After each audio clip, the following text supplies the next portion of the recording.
always a pleasure to dignify the show with the presence of the premier columnist here on the South Florida newspaper scene. We've been paying a lot of homage to the newspaper, and it is true what Andy said. Bowels work better with a newspaper in your hand than they do with a phone.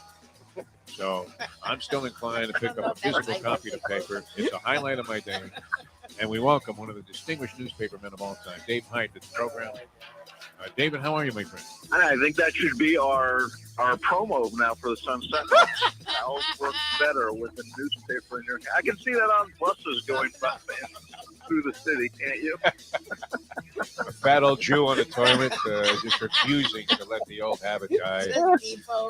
Join the modern world. It's costing me $1,000 a year for the New York Post. I could pay $8 to get it online, but forget about it.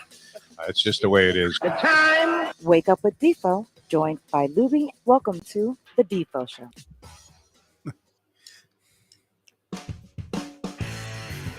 That comes under the general heading of being a no-brainer, right? A newspaper, a telephone. How are your bowels going to move better? With a newspaper in your hand, it's just a natural, right? You got the thing laid out there. You're looking at odds. You're looking at everything. You can flip around, read the Jets report card, which looked very much like my college transcript from my junior year, first semester, except for a couple of incompletes. They had mostly D's and F's there for the New York Jets. Good morning, everybody. Peel yourself off the map Monday. We're going to do a lot of peeling ourselves off the map. Julian already weighing in on the chat line. Sorry, Julian, I hope you hedged there on Swiatek, although that probably wasn't the most profitable of things to do. But I think Ons Jabeur, his pick to win the U.S. Open women's singles title, might have gone in there at like double digits. I think she was like 15-1 or something, maybe even higher. No, he had her at 18-1. 18-1. Yes. Okay, and that was a good bet until they got to the first set, which first set of the final. This was Jabeur's second time in a final. She had gone into the final in the French Open, right? Was that Jabeur that lost to Swiatek in the French Open? Might have been. Might not have been also. But nonetheless, looked very solid. She was coming off a great win over Caroline Garcia, who got the yips all of a sudden as she got to the semifinal. This was a woman that was having a great season all year long and really had risen from sort of, I don't know about it being a relative unknown, but what was not necessarily considered among the top women in the game. And she played brilliantly until she got to Ons Jabeur in the semifinal. And then the legs turned to stone, wasn't able to do her thing. And I think the same thing happened to Jabeur. She was so far off in that first set against Swiatek, took it to a tiebreaker in the second set and then eventually lost. But I don't know, Julian, if you hedged off on Swiatek. If you get to the final, I think at 18-1, let's say you had a stick on this, you're going to pick up 1,800. Don't you put a deuce on Swiatek, or is it not worth it? At least get your money out of the bet if it turns out that you lose after 6 wins, and then you're going to lose the final match. Should you end up losing $100, or go for the gusto, as they say, and this way you preserved your 18-1. I would have hedged off with a couple of hundred on Swiatek. You would have got at least your money out of the bet.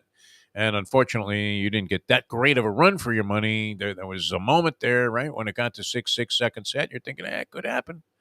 But didn't happen. But anyway, Julian, good bet. And unfortunately, another good bet that saw your money go up in smoke, which is the story of our lives. It really is. What weren't we wrong about the NFL? That was interesting that first week. We'll get into that. And the college football scene was total madness. John Congemi today, right? Johnny's going to be with us. Sir. All right. John Congemi. Those Dateline Dolphins brought to you by Jimmy Johnson's Big Chill, mile marker 104 in the Keys. And John was no doubt all over this Dolphin game yesterday, which we'll get into in greater detail. And would have thoughts on a tough loss for him with Pittsburgh, right? Pittsburgh going down in their college football game. That was a little bit of ugliness. If you're a Pittsburgh Panther fan, you thought the team was going to do some good this year. They still might, but that was not a pretty loss or a way to do it. And they weren't very convincing in losing their game this week. And a lot of great college stuff, including we had our first firing of a major coach. Week 3. Week 3, right. Scott Frost out at Nebraska after losing to Georgia Southern, which they racked up over 600 yards on the ground in that game, and it was one of 3 monumental upsets on the college football slate. And we nearly had another one within an eyelash. I can't tell you how depressed I was to see Bryce Young marched that Alabama team down the field and into field goal range against, I don't know, did they go prevent or something, Texas? Yeah. Sarkisian started hitting the bottle and said, hey, just play them any way you want. But certainly was very easy after they got what appeared to be a potential, it was a potential game-winning field goal. They were in the lead. And about a minute and change left on the clock. Alabama, boop, boop, boop, right down the field goal range. Kick is good. And they dodge a bullet by winning by a point at Texas, although they did drop to number 2 in the rankings. When the new rankings come out, Alabama will be number 2 behind Georgia, and probably rightfully so. Georgia's still toying with cupcakes. Alabama took on Texas. Really, a big factor in college football. They were favored by 20 points in the game and managed to eke out a last-second victory. Nick looked a little subdued after this one. I think Nick is on sedatives on game day. I don't think he can handle it anymore. Let me start with this, though, before we get into all this football in detail. And John will be with us later on, so we'll get some in-depth analysis on both the college and the pro scene. And I'm sure you guys have plenty of thoughts about what happened there. Maybe your favorite team came up with a big one. Big win over the weekend. It's possible. But when are they going to bury this poor lady? Would you please just put the queen in the ground already? Yeah, I don't understand this period of mourning. What does that mean? Like their whole country shuts down? She didn't lead anything. She hasn't led in like 50 years, 60 years. Like when was the last time she made a decision that was carried out by the government? Like when? I don't get the 24-hour dedication. I mean, I think it was only one local channel. It might have been more. Local news channels. We have like 4 sort of network quality and level news channels here in South Florida. And at least one of them, the ABC affiliate, Channel 10, sent one of their own reporters there to cover this nonsense. Well, which is fine. Look, the lady seemed like a very classy and dignified woman. I mean, look, you're born into a certain amount of privilege if you happen to be the queen. It doesn't look like King Charles has been suffering any over the years, that he's been waiting in the wings, and he had all the right things to say. They even allowed Meghan Markle back into England, which I found surprising. I thought her visa would be suspended there, and there would be no chance they'd allow her back into the country. No passport for you, Meghan, after all the disparaging things she's had to say about the royal family, being racist, being this, being that. Messing with her head, making her contemplate suicide. They wanted to kill her baby. I mean, there isn't an ugly thing that hasn't been said by Meghan Markle about the royal family. And there she is, celebrating, or, honoring the... she probably was celebrating. One step closer. I know they're going to let Harry back in. Celebrating. I mean, after a while, who the fuck cares? That's basically where I'm at with this queen thing. And I was a fan of the queen because she was a degenerate. She liked horse racing. She was always at the Royal Ascot, never missed a meet, right? It was like opening day at Belmont for a degenerate slob like me. Or, you just never missed it. And she was always there, and always, a presence at the Queen's Plate run at Woodbine, which they're still honoring, this English monarchy. But other than that, what the hell do these people do? Nothing. They wear all this fancy schmancy clothing, and everybody, is salivating all over them. And everything they do is of, monumental importance. And I don't think they do anything, do they?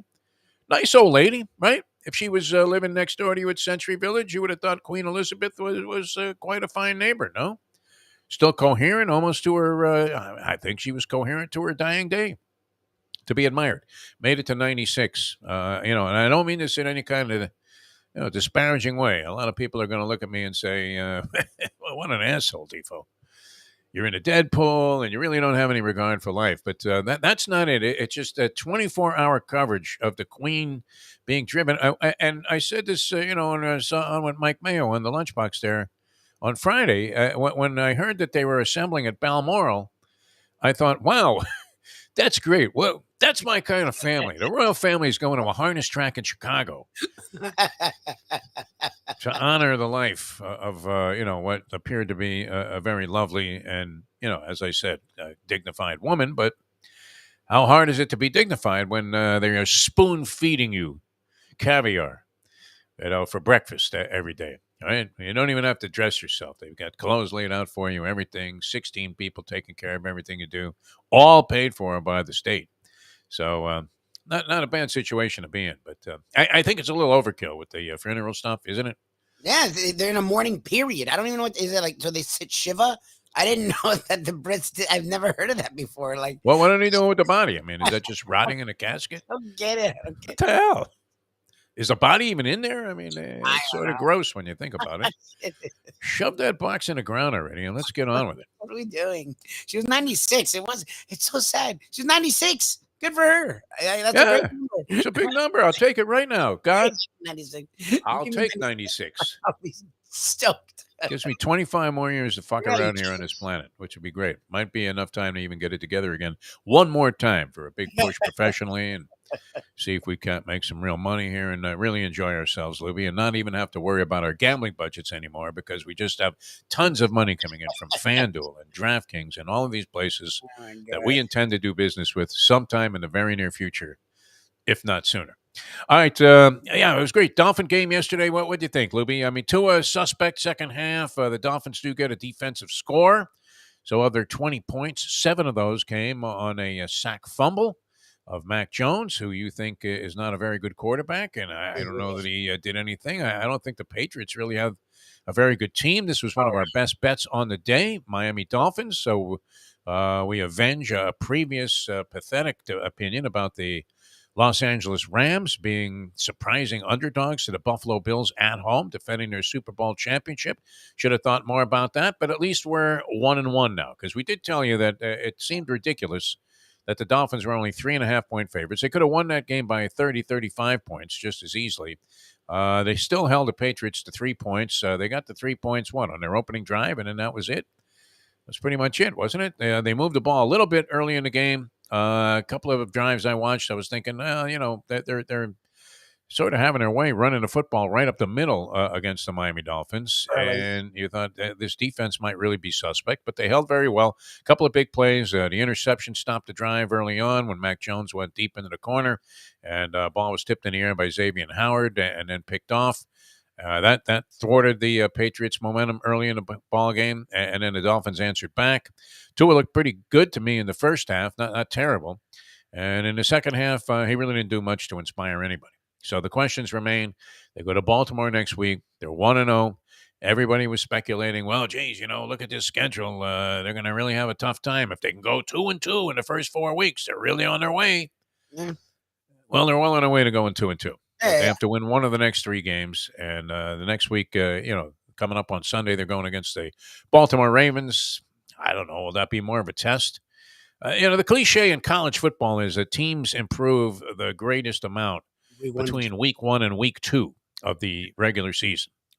Week 1 is often a cupcake, and you get some of the rust out, look really good. But most coaches would tell you that if they're going to see improvement during the season in their team, the largest amount of that, the biggest percentage of that, occurs between week 1 and 2.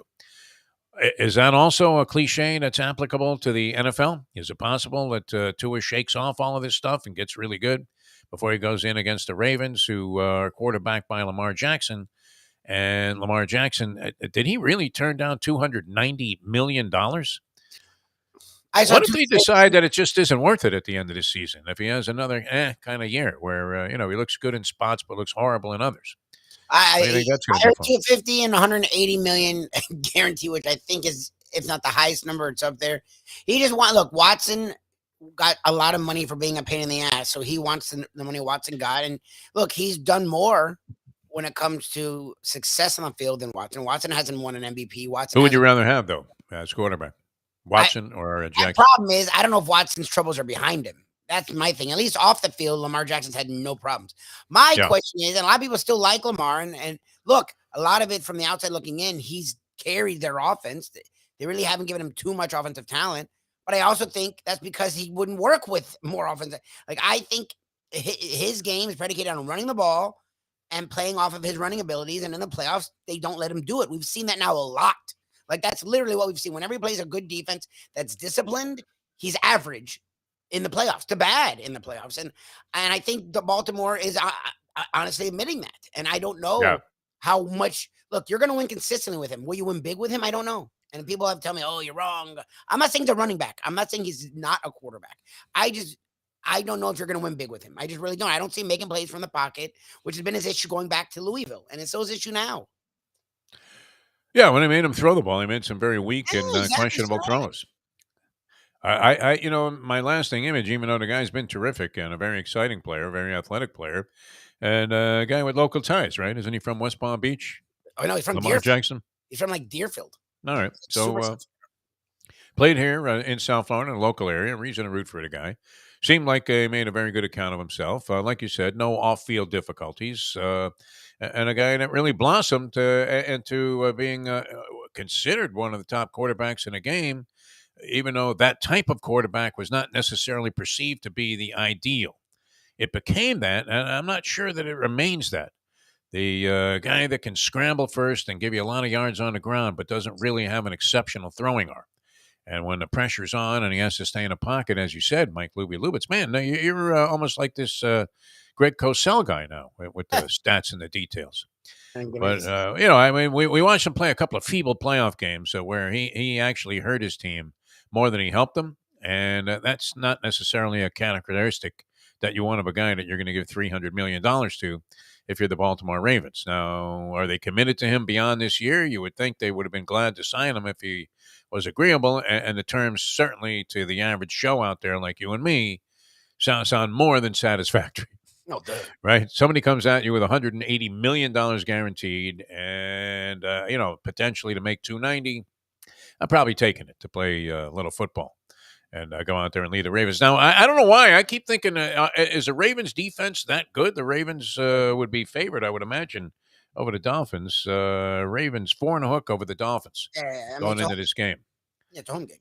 So if the Dolphins improve that, but I don't know why I keep perceiving that the Ravens defense is that 2000 Ravens defense. It's not that good, but it's really good. They okay. Are top 5, top 10 every year. Like their defense is legit and they have a good running game, and that's what benefits them. Look, what's interesting is about his day yesterday. It's the opposite of Tua's. Tua was very efficient. Tua didn't make any mistakes. He flirted with him, but didn't make any mistakes. Boy, he made some mistakes. He got away with them, man. But he didn't. He got away with murder. He got away with a couple of very close calls that could have been called fumbles when he was sacked. And he threw a ball right into the hands of a defensive back who let it go right through his hands at a key point in the game. It could have been a disaster for Tua. And then a couple of really tenuous passes where he had a chance to complete what normally would be a simple pass. And it just, didn't have the accuracy on those. Other than that, I mean, look, early in the game, he looked okay.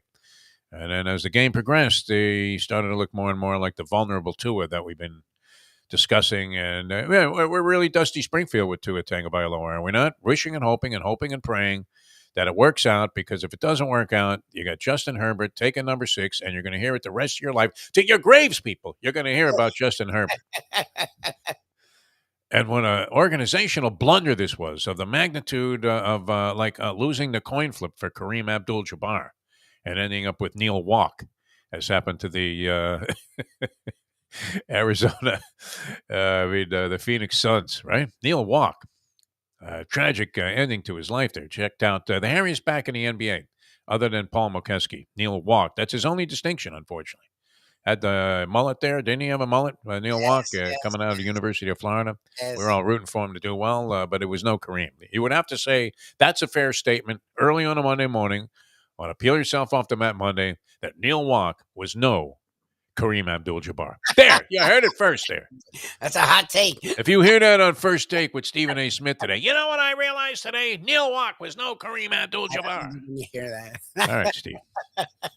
Calm the fuck down. Yeah, exactly. All right, so we don't know what to make of that. I mean, you're assuming, a lot of people are assuming that's going to be a loss for the Dolphins. Mm-hmm. We'll see. I mean, if they made any progress this year. Mike McDaniel, how did you think he fared first week? Seemed like he had a pretty good feel for what to do in the game, no? Mike McDaniel? You're making a face. You look like Mayo when we mention a restaurant that we like that he doesn't care for. You're making a face. I put so much into this offseason that watching that game wasn't giving them it's the first game benefit of the doubt. So that's my only issue is he made some decisions where he trusted Tua when he didn't need to. Like they should have ran 2 or 3 times when they threw it for no reason near the end of the game. Like they could have ran the clock out a lot earlier, and he kept throwing it. I didn't understand that. And he went for it in a couple 4th downs. The 4th and 7 before half made sense There was 20 seconds left. The Patriots had no timeouts. Go for it. But he went for it a couple other times. I didn't get it. And their running game, which is supposed to be their big thing. Yeah. And It's against horrible. Indiana was not good. And their offensive line, and it's funny, Ken did something, and he's involved this morning, which good for him for being up this early.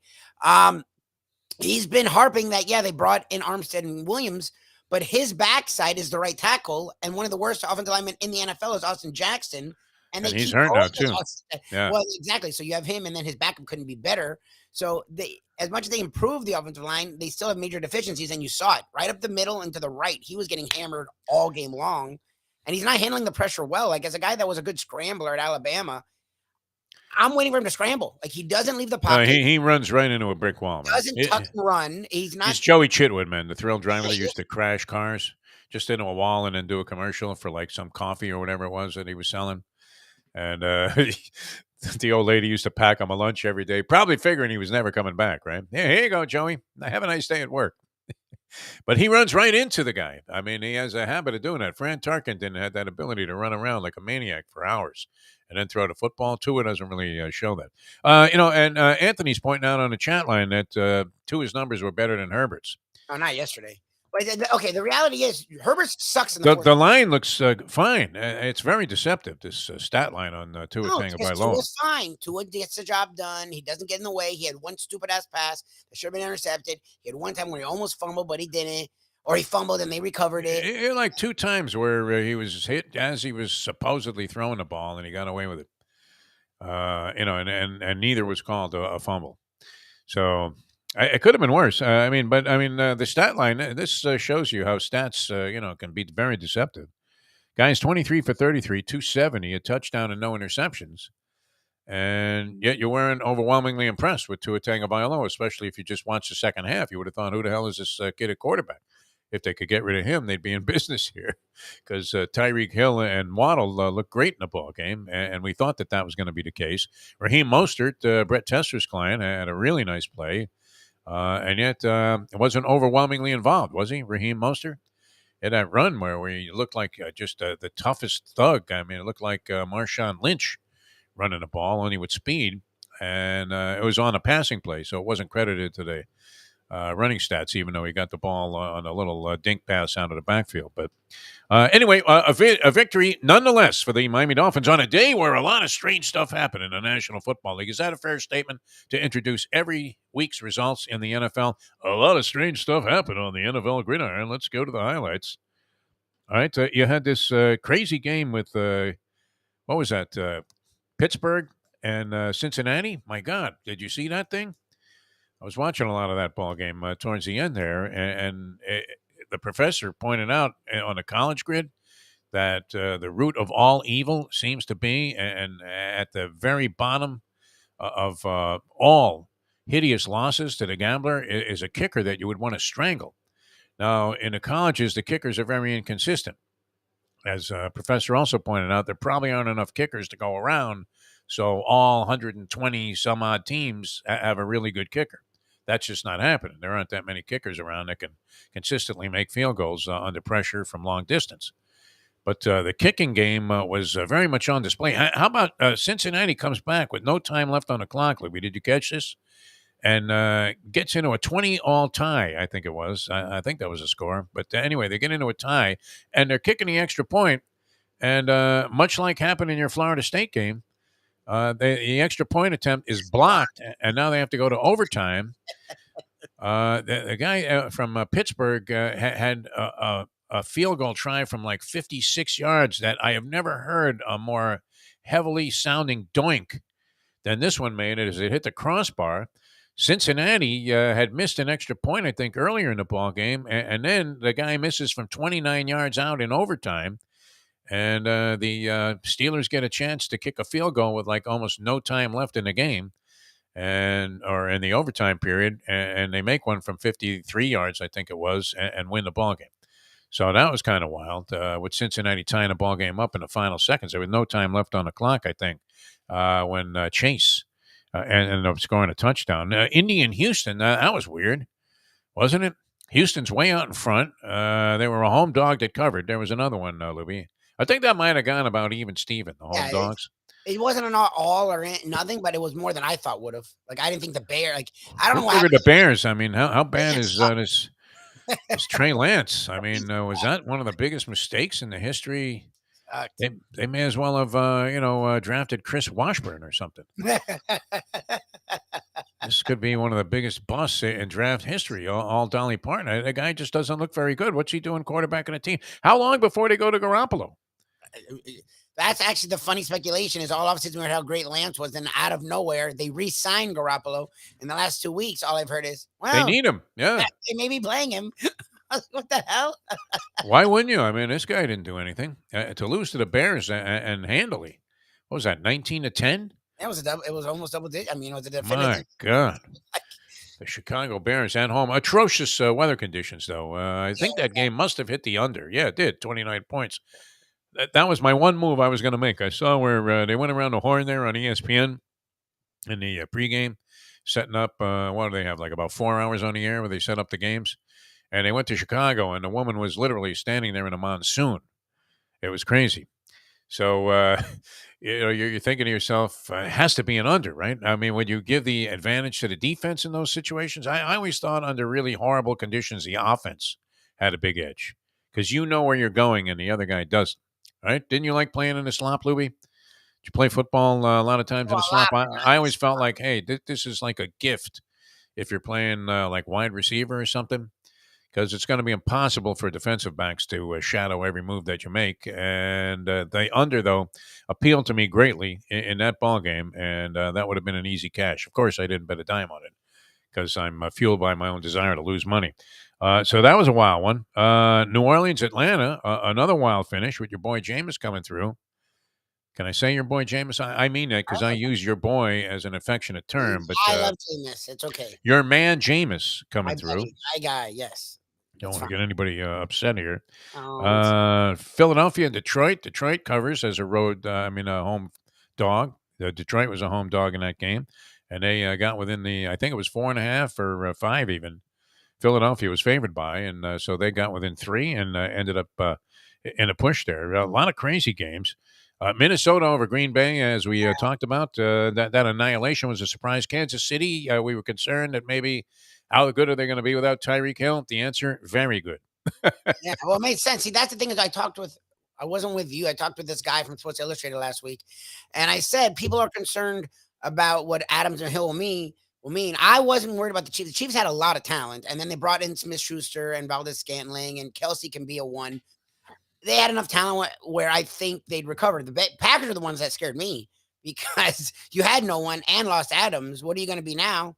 You saw it. Their offense was abysmal. It was horrendous. And Rodgers looked horrible, frustrated, angry. He looked like he's ready to go off into the desert and do more ayahuasca. He looked like he was on some of that stuff. Like he was seeing triple. This guy, man, he's so weirdo. Like, I don't get it. Delightful ball game too to see. I mean, I'm not a fan of Tampa Bay, and we were wrong about this so far because I kept telling you guys during the off season I was not sold on Tampa Bay, and maybe this was the year that Tom Brady morphed into the shot fighter that we thought he was 5 years ago. He looked fine, and just seeing Dallas in misery, there's something insanely delightful about that. I mean, it's a sick, macabre thrill that I get out of seeing the Dallas Cowboys suffer. And wow, they looked horrible. And then on top of that, Dak Prescott dings his thumb and might need surgery. I don't know. Does he need surgery or not? Conflicting reports. Regardless, it seems like he's going to be out for at least a few weeks. They have no backup quarterback there. I don't even know. Who is this guy, Rush Limbaugh? Was he out there playing quarterback? They just went with his first name on the back of the uniform. On a Rush, they've had him for like 2 to 3 years. Even though Prescott gets hurt all the time, they never invest in a real backup. No. Jerry looked miserable, man. It was absolutely delightful to watch that. Get a vicarious thrill, in watching Jerry Jones be as miserable as any person could be on the planet with his billions of dollars. So they really stuck it up the ass of the Dallas Cowboys, who looked like, as Lubie would say, I'm not fond of this term. They look like ass, but probably more like my ass. Ass. Fat Jewish ass. Cavernous also. You don't need to know much more about that, but it was great to see, and Tampa Bay certainly distinguished themselves. They ended up settling for a bunch of field goals.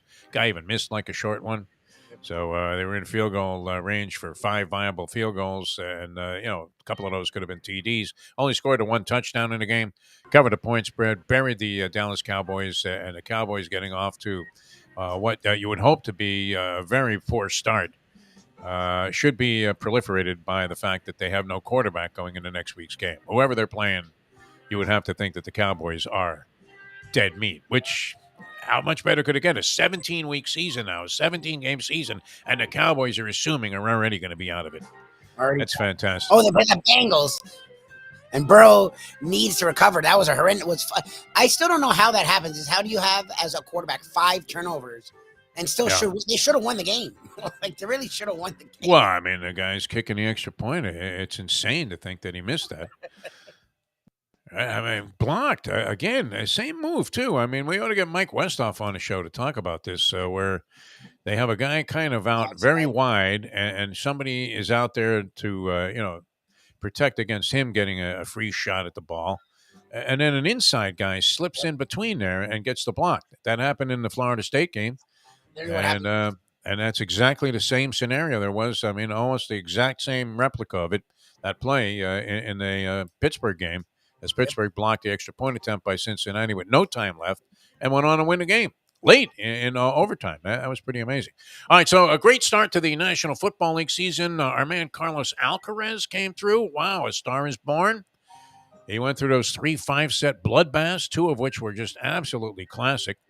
And I can't recall who he beat in the first one, but that match Friday night with Tiafoe, unbelievable stuff. That was great.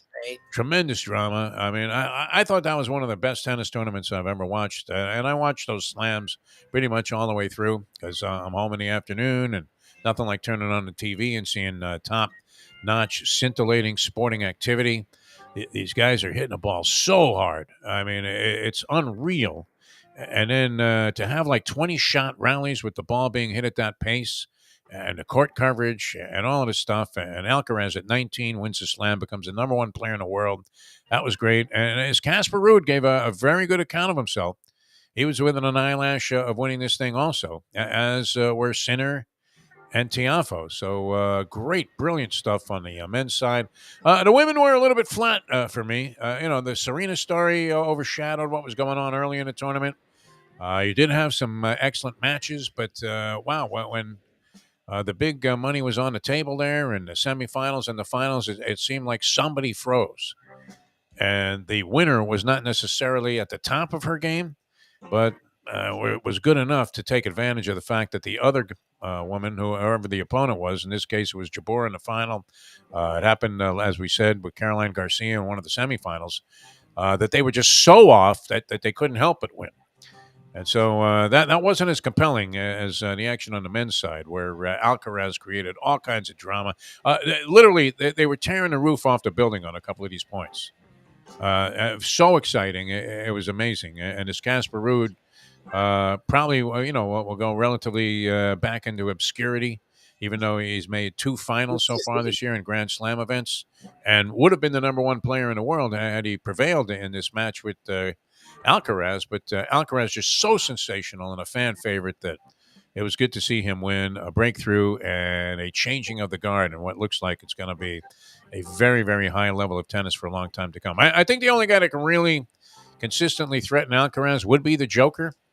But that's only going to be for a short period of time. Another year or 2 of the Joker, and then it's going to be all Alcaraz and his cronies as the tennis world evolves into what could be one of the most exciting eras of men's tennis ever, as the women scramble to find out who's actually going to be number 1 and sustain it in the pecking order. Swiatek wins the tournament. She wasn't that great in this tournament, but good enough to win. And so that was a lot of fun. They really delivered there during the U.S. Open. All right, we're coming back. Brett Tessler, the agent of the Star, is going to join us. He has to be a happy man. After, I don't know, did Mostert get many touches in that game? Seemed like he was just one of many backs that rotated in and out. A couple plays that were big that helped stretch out drives when Tua was getting annihilated because her line was pathetic. Mostert made a couple plays that extended drives that were needed. Man, he looked tough, man. I had to feel good. I immediately thought of Brett because was that like his initial possession or touch, as they say, when he just rambled through like 10 guys and Yes. it looked like the second coming of Jim Brown? That was great. Yeah, All right, so Brett Tessler, the agent to the Stars, is going to join us. We'll get his thoughts on yesterday's NFL activity. And then we go Dateline Dolphins, so also known as, what did we decide on? I know. I can't remember.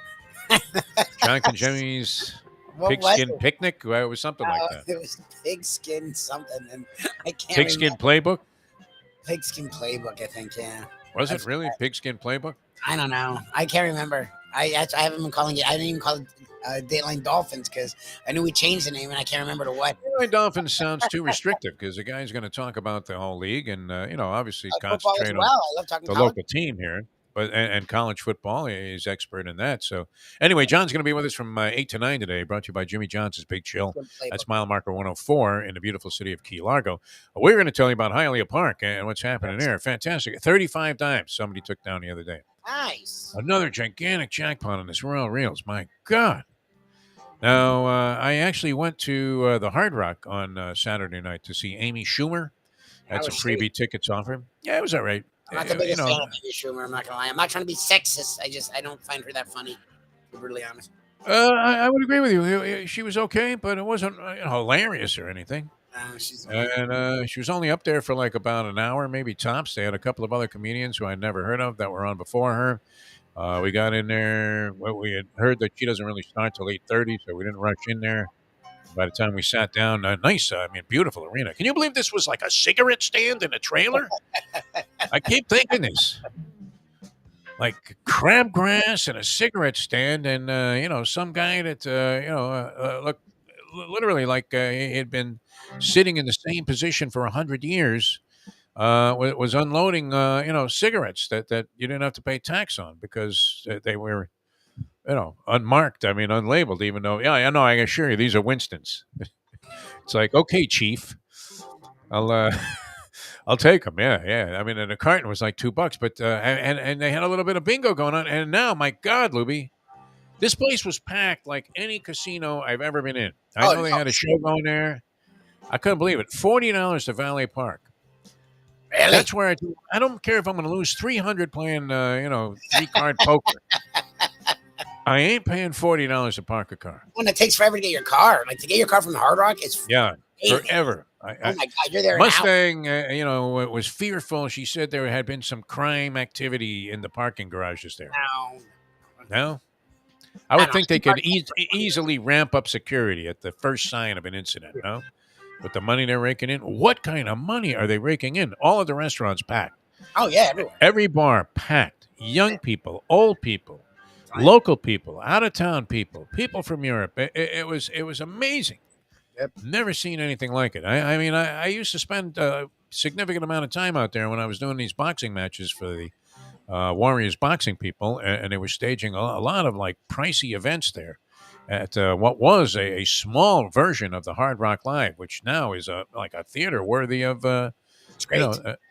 Any main place that you would go in the world. Just fantastic. But yeah, Schumer, what wasn't really. We had freebie tickets, or I'm not going. For the hassle and everything that was involved in getting there, and it was kind of interesting because I didn't realize that many people actually were in Florida. Because where I am, it's quiet, man. Some old geezer at the beach. A couple of condo people walk by. Once in a while, you see the church get let out, and there's like 50 people come out of there, but not thousands of well-dressed people that were all running around, ready to just throw money at anything. It was incredible. Machines were like Gene Wilder on it, like playing Willy Wonka music, and it takes an hour for the transaction if you happen to hit something and trigger any kind of bonus activity. But wow, very very impressive. The crowds that they draw there. It shows you that people want to gamble. They had a sports bar hooked up but no sports betting. And now supposedly that's not going to happen here until 2025. So in the meantime, instead of getting ripped off for $40 on valet parking, waiting to see a lousy show because they entice you there with free tickets, go to Hialeah Park where they don't mess around. 35,000 somebody took down. I didn't see anybody winning in any of the machines. That's for sure. Oh, no. You're not winning there. Nothing. They got those things tightened up, right? Hey, Mo, get over here. Somebody just won $20. Tighten this thing down. They don't play those games at Hialeah Park, and that's why people love it. 9 years now of just a beautiful thing at Hialeah Park. The synthesis, the integration of the old and the new is absolutely magnificent. A real, this is like a Christo art project they put together there, where you're thinking it's impossible to keep the integrity of the grounds and the historical, significance this place has, and then put a casino in there. Are you kidding me? And they did it. That's Hialeah Park. It's beautiful. Poker room, outstanding. Champion simulcasting room is great. Food and drink all over the place. And wow, you don't have to worry about getting creamed, right? That's always a shocker when they stick you for like $17 on a drink. Like a simple drink. I'm not talking about some foo-foo drink. Where you have like a Maine lobster put into a Bloody Mary. Talking about like a vodka, nondescript Sky vodka, something that you go, is that all you have? And some grapefruit juice, $17 a whack. Unbelievable. Plus tip, so now you're out of 20 every drink. Incredible. They don't do that at Hialeah Park. They want you to have fun. Food and drink, reasonable prices. It's absolutely fantastic. Wow. In no way would it be a secondary consideration to even the most magnificent, the Guitar Hotel and all of that, very attractive. Hialeah Park has everything that you could get anywhere else in any other casino and more in a much better atmosphere and good people to deal with also. They're not mystery people like, hey, who runs this place? They're right there. It's absolutely fantastic. The Brunetti's been doing this for a long, long time. Make your plans. Clear your social calendar. It's a good time to be going down to Hialeah Park. Whether you're betting the ponies, getting ready for the Breeders' Cup there, that's going to be great. Playing poker, which they have all of the possibilities available to you, whether you want to play high stakes or, go for the lowest denominations, just to have a good time, sit there and chill for a couple of hours, talking to your friends and having a party. Watch all the games on TV. They make that very, very easy for you to do. And then you have the casino with all your favorite Vegas-style games. That's dynamite as well. It's all happening at beautiful Hialeah Park. All right, we have to get to Brett Tessler, the agent of the stars. Sorry about that. I couldn't help but get excited about the whole experience there at Hialeah. He's going to join us. We'll talk some National Football League with Brett. And then John Congemi goes Dateline Dolphins, or the Pigskin Picnic, as we like to call it. It's coming up at Playbook. I have to get Sarni to straighten me out on that. It's a Pigskin Playbook. I like Pigskin Playbook. I don't know, Pigskin Picnic. I just think about Yogi. Boo-boo. I have to get the Polyman to do the intro for that. It's a Pigskin Playbook. I think it's a picnic. All right, back with more in a moment. Now that. Time! 7:43. Tony Segreto here. Let me ask you a question. What do you look for when you go out to eat? Good food, obviously, friendly atmosphere, not too loud, but good energy, reasonable prices, and a place where you feel comfortable. All those ingredients, no pun meant there, are hard to find unless you're talking about the Texas Roadhouse. You see, they encompass all of those attributes. Really, really good food, amazing atmosphere, good for a family, good for a date, or just a night out for yourself, and prices that will make you extremely happy. Their ribs, unmatched. Steaks, hand-cut every day. Everything, and I mean everything, is made on site, including their incredible bread. It's the one day, folks, that you can forget about low-carb diets. Trust me when I tell you, Texas Roadhouse, your restaurant, your destination when you say, where should we go and eat tonight? From the newly renovated sports bar to the beautiful bayside views captured at the Tiki Bar, Jimmy Johnson's Big Chill has it all. Located at mile marker 104, the Big Chill also offers waterfront dining while experiencing breathtaking sunset views of the Florida Keys. It's simply the hottest spot in the Keys to cool off. That's Jimmy Johnson's Big Chill at mile marker 104 in Key Largo. For more information, call today at 305-453-9066.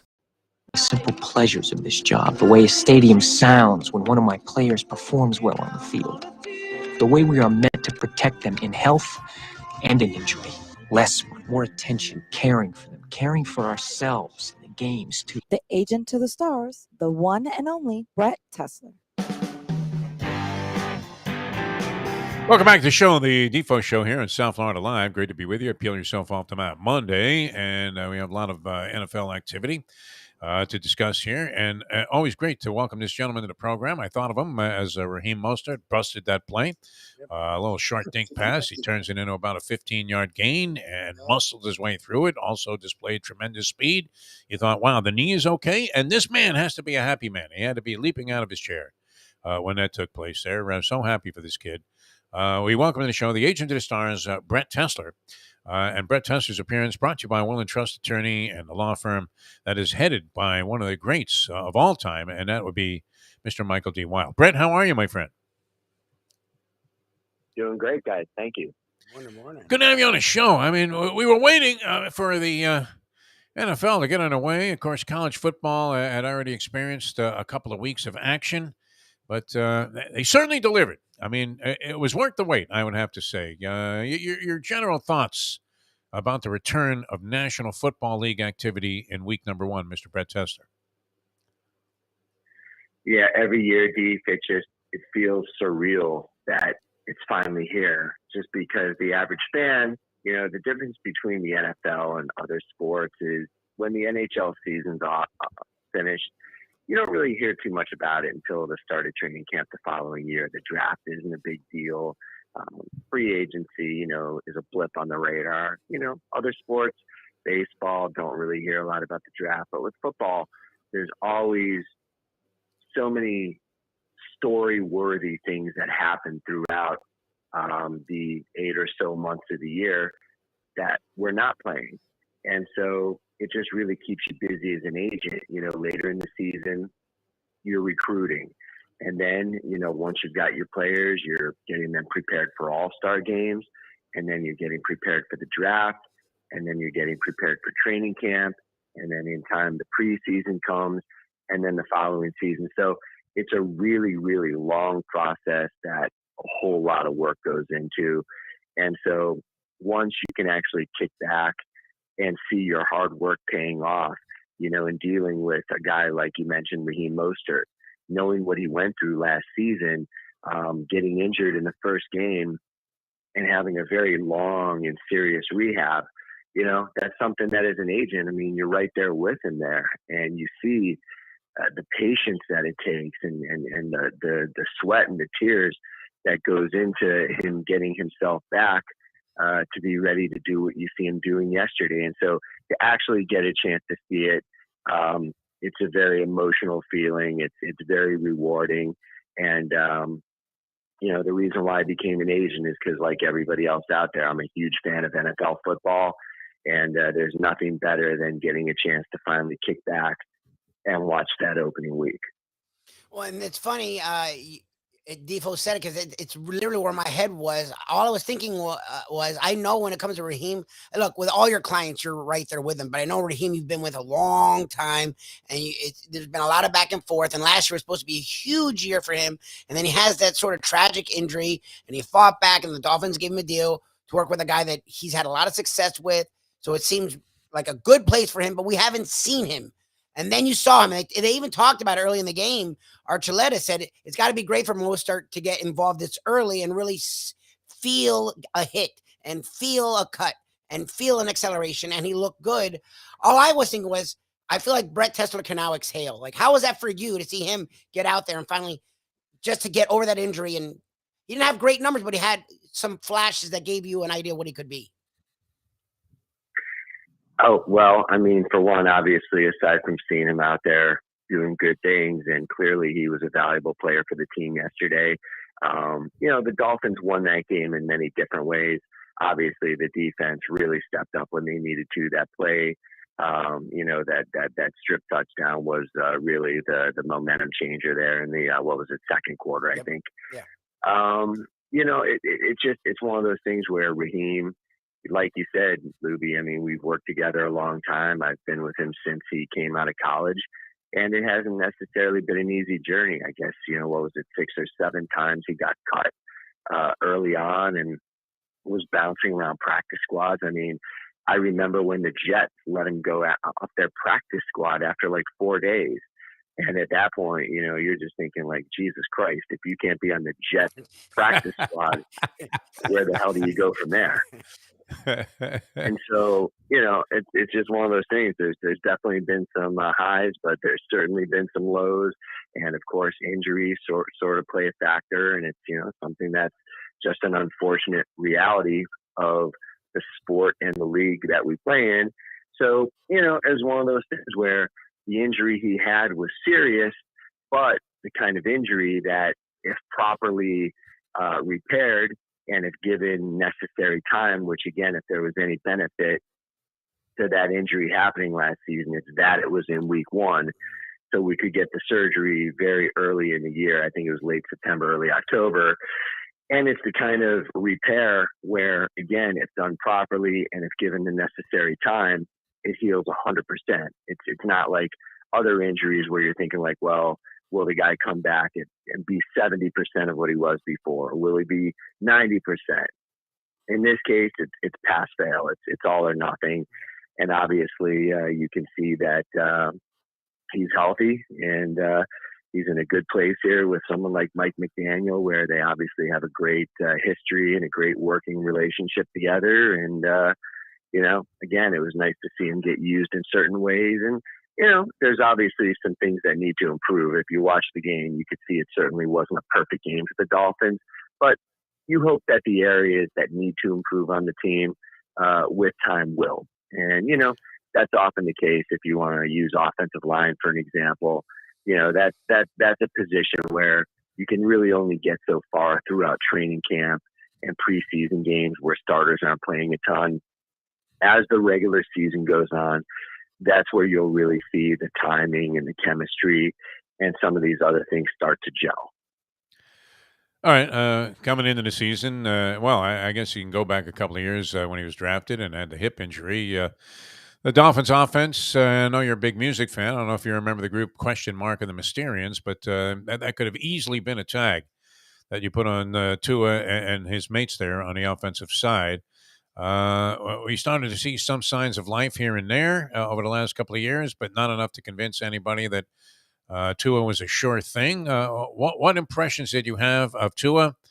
Because in most people's opinion, even though the stat line looks pretty clean there, 23 of 33, 270, touchdown, no interceptions, he certainly left a lot of questions unanswered. So what were your impressions of Tua? And then, of course, Mike McDaniel coaching his first game, and he's going against Belichick on the other side, who you had to be suspect or suspicious of the idea that maybe Belichick could pull off some kind of miracle, but doesn't seem to have the horses this year to do it.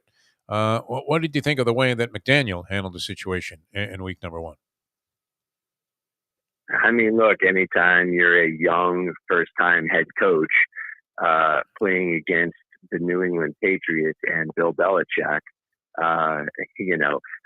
first of all, anytime you're a new young head coach and you get your first win, period, it's a monumental moment. But to do it against an organization and a head coach like that, it definitely has added meaning, interconference rivalry, interdivision rivalry, I should say.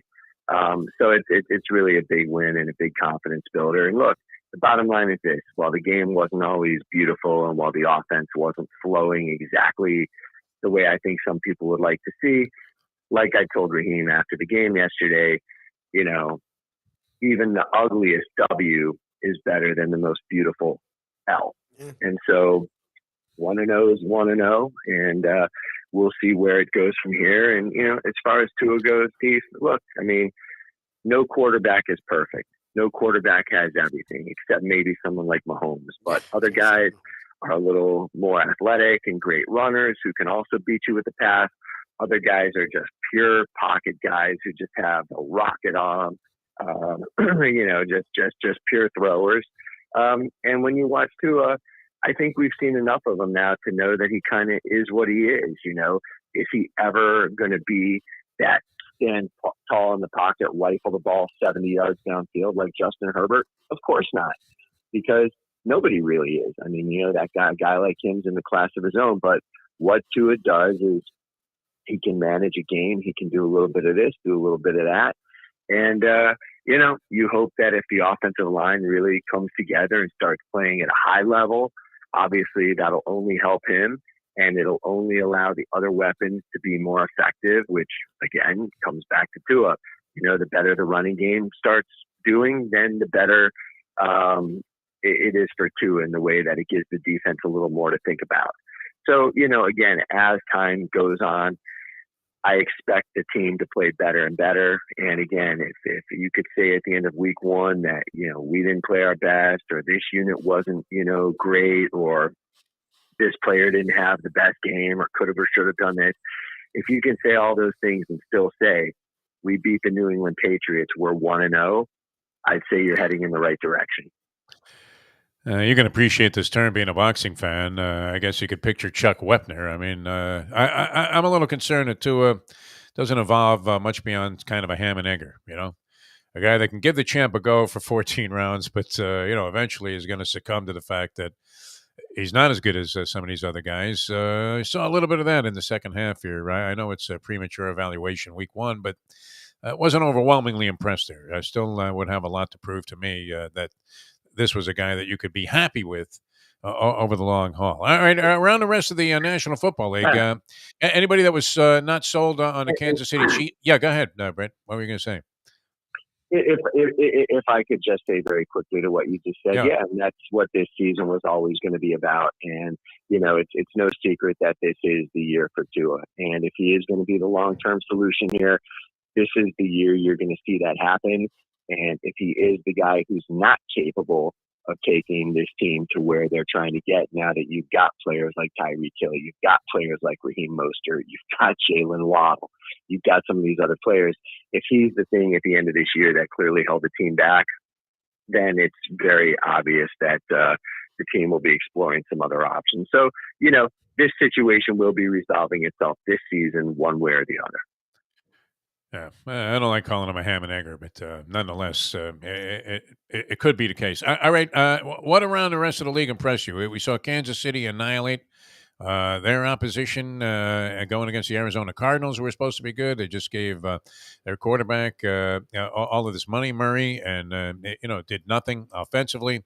A lot of other things transpired. Green Bay looked like crap in their opening week against Minnesota, who looked pretty good. What impressions did you come away with about the action elsewhere around the league? Minnesota looked better than pretty good. I mean, if you watch that game, to be honest, I'm not going to lie. I've never really been the biggest Kirk Cousins fan. He's just one of those guys where sort of like a Matt Hasselbeck type or some of these other guys.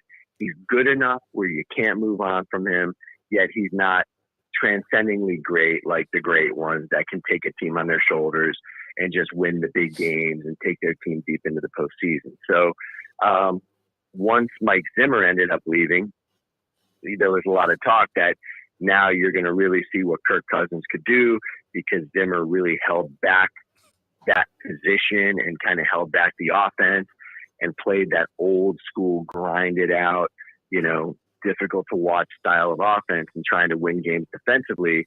Well, let me tell you, with a new young head coach like Kevin Connell, and you see him out there, if you watch that game, Kirk Cousins did look like Aaron Rodgers. He did look like Tom Brady. He did look like any of the great ones. It was scary, to see him and Justin Jefferson connecting, left, right, short, long. I mean, they had that defense on skates the entire game. And even special teams. I represent their kicker, Greg Joseph. And, he hit, I think, a 56-yarder, made another kick, made his extra point. So I think that's a team that definitely bears watching. The Chiefs are the Chiefs. You talk about a team like that. You said Arizona's supposed to be good. You hit the nail on the head. Supposed to be. But in life, there's a big difference between what's supposed to be and what is. With the Chiefs, they're great. They're Super Bowl champions from a couple of years ago. That Patrick Mahomes is going to be, the best quarterback, or certainly one of the top couple of this generation. So it's no mystery why a team like that wins a game. But again, if you watch that Minnesota team, the offense looked downright scary. And that game was non-competitive from the first 2 minutes. And it'll be interesting to see how things progress for them as well. All right. Well, we were only slightly dead wrong about a few things going into week number one, and should be very exciting to see what mistakes we make in our analysis of week two. But you're always on the money, and another guy that is. Speaking of money, you want to protect your money and your assets, and make sure your family and it goes to the right places in terms of the way you appropriated your money, or would like to see things end up. Wills and trusts, very important. A lot of people ignore this. Michael D. Wild, the man to go to take care of all of this kind of business. Yeah, we all make mistakes, Steve, as you just mentioned, and one of mine was waiting as long as I did to get my estate plans taken care of to protect my family. Because like so many people, you're busy. It's something you feel like you can deal with next week, next month, whenever. Maybe you think it's going to cost a lot of money. Maybe you think it's going to take a lot of time. But you reach out to Michael Wild at southfloridawills.com. He's the best estate planning attorney down here in South Florida. And you realize very quickly, like, man, this was simple. It doesn't cost you a lot of money relative to the importance of protecting your family. It just gives you peace of mind of knowing whatever happens, your family's taken care of. Reach out to Michael Wild, southfloridawills.com. Was that you possibly standing next to like Big Papa Pump when Raheem broke that run and or that pass play, and you were screaming like, "That's my man! That's my man!" I thought I saw you with some wild dolphin paint on your face, Brett Tessler. Very uncharacteristic for a man as sophisticated as you are. The truth is, I've been watching this guy play for a few years now, and when you see him win championship game MVPs and set NFL records and, lead his team to the Super Bowl and prove that he's the fastest player in the NFL over the last couple seasons, you don't get too excited over certain things in week one, but, again, more importantly, he's healthy. And, as time goes on, I expect that offense to get better and better and better. And as you see him get that ball in his hands in some situations in the open field where he doesn't have to plow ahead and, fight for the last 5-6 yards, I'm talking where a guy like him's in the open field and guys don't have an angle, bye-bye. So that's something that we're all looking forward to seeing, and it's something I very much expect to happen in the coming weeks. All right. All good stuff. Brett, always a pleasure, my friend. Thanks so much for joining us. Brett Tessler, the agent of the stars. We'll talk to you again next week. All right, guys. Have a great one. Bye-bye. Thanks a lot. Brett Tessler, agent of the stars, brought to you by Will and Trust attorney, Mr. Michael D. Wild. All right, the man is coming up, and he's going to be brought to you, and this is always great, Jimmy Johnson's Big Chill.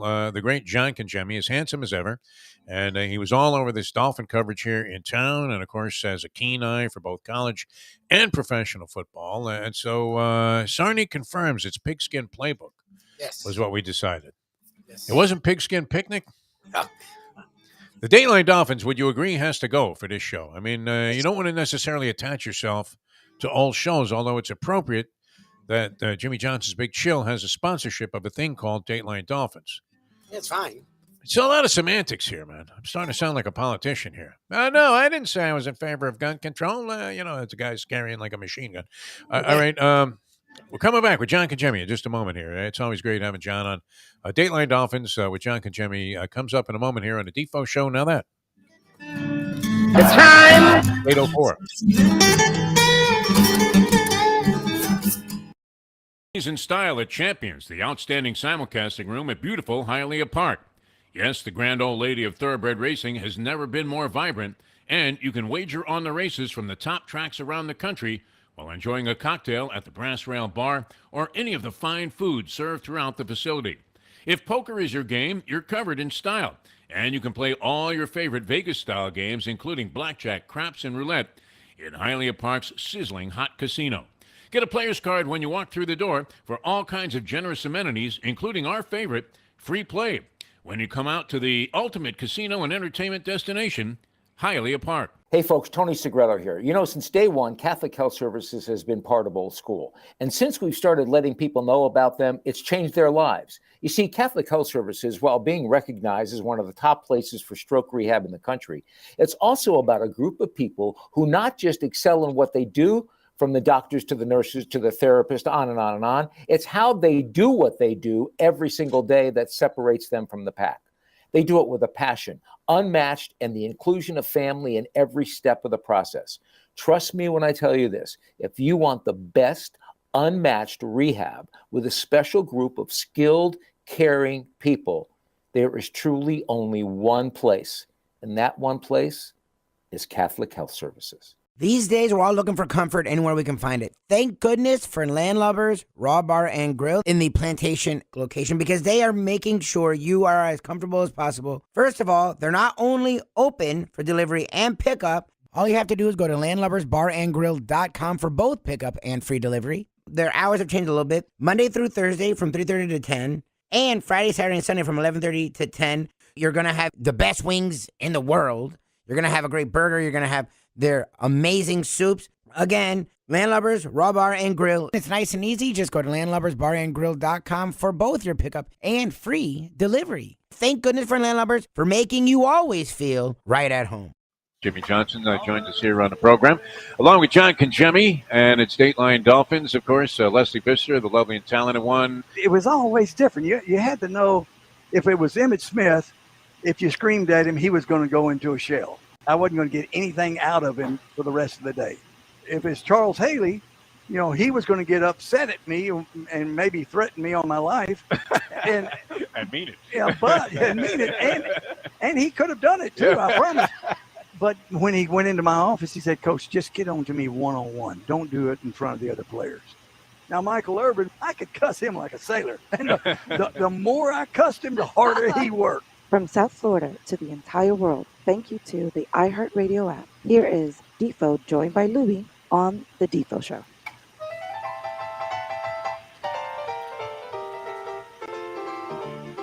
All right, welcome back to the show, the Defo Show here on Appeal Yourself Off the Mat Monday. If it's Monday, that means we're going to go Dateline Dolphins and or explore the Pigskin Playbook with John Congemi, who is one of a kind, was all over this Dolphins game yesterday and all over the Dolphins coverage.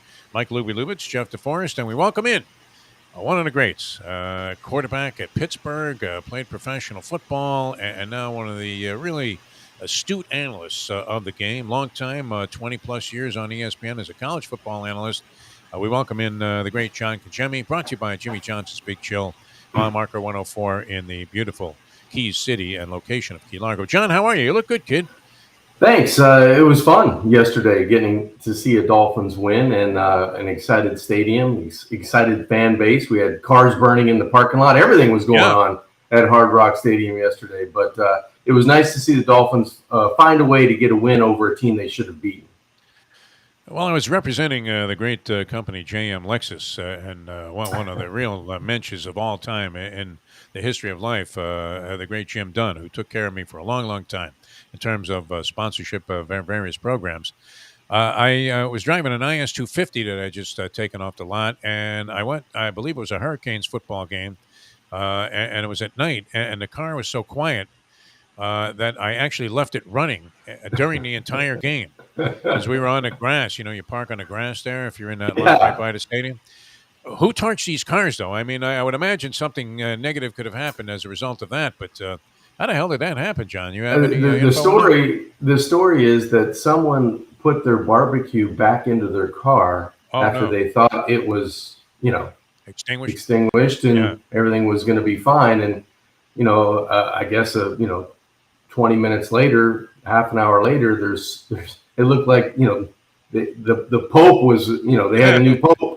There's smoke everywhere, and we're sitting in the press box, and I'm sitting next to Jeff Darlington and Mike Cunio from Channel 4, and they go, "Hey, two handsome guys, by the way, and you probably stood out." Yeah, it was a perfect seat for me, right? I just deflect on either side, and they kind of go, John, do you see that smoke? I'm like, yeah, I see it, and it's getting worse, and it's somewhere in the middle of the first quarter, so supposedly that happened, but the 4 or 5 cars ended up, the result of somebody's mistake.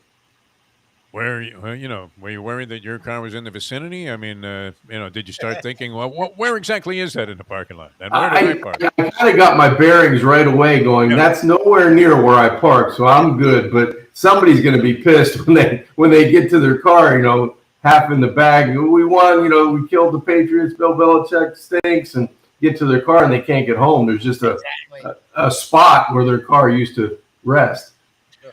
I can't help but reflect back on an event in my life that left an indelible impression when my friend Cliff Keller borrowed his mother's new Chevrolet Impala.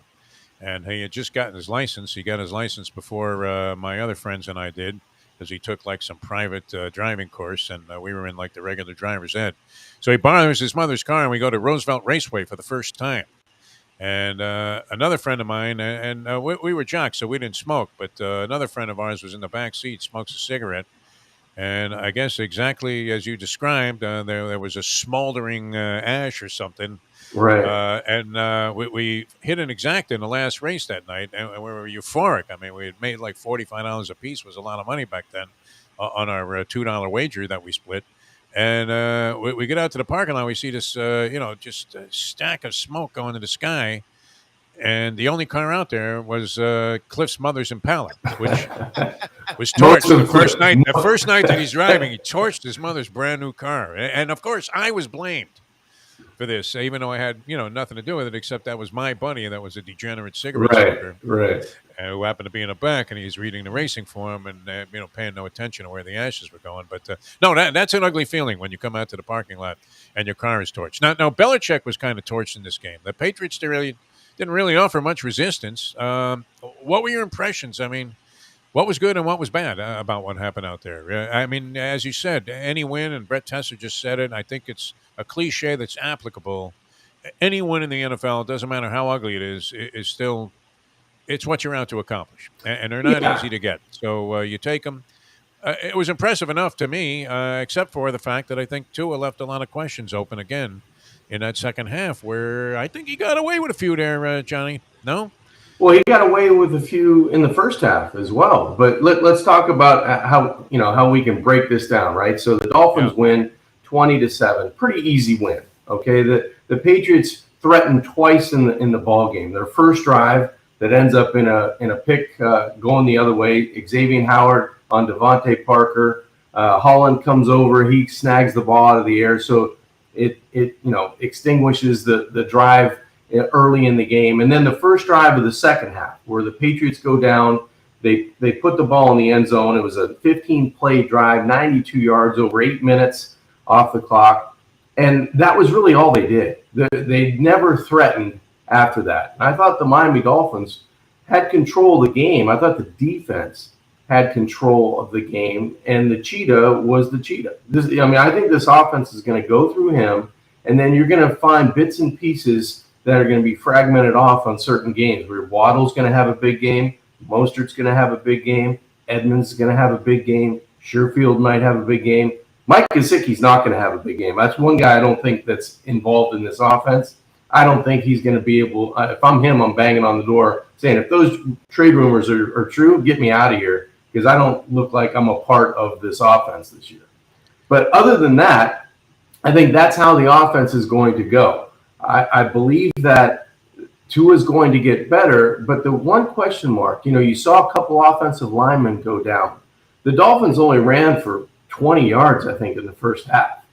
And a lot of the checkdowns that Tua was making, I think that's an extension of their run game.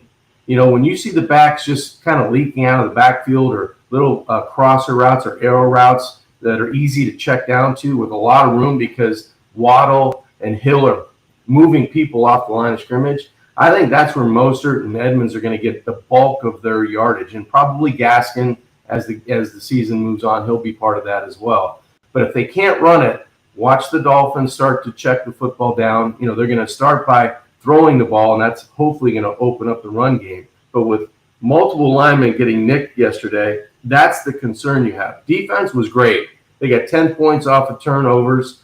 They had multiple sacks. They were +3 in the turnover margin. So that all started the way I think Dolphin fans wanted to see this defense start. But the competition goes up from here. New England was a kind of a fragmented team. They didn't have an identity in the preseason. They still don't have an identity after week 1.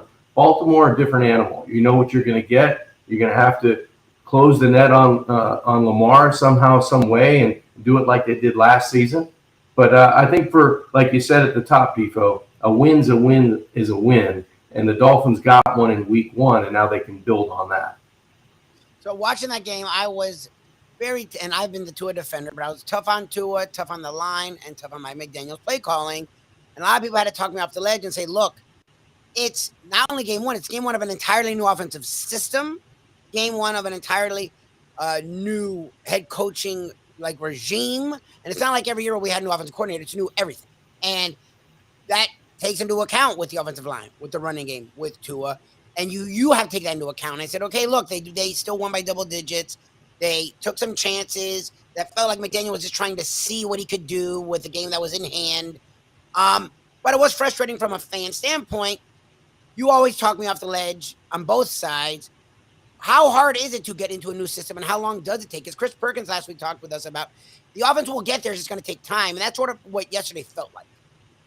You know, I think when you win a game and you go back and watch the film, as a quarterback, you're waiting to see, wow, I can't wait. I know there's some really good plays in there. I want to see how it looks on film.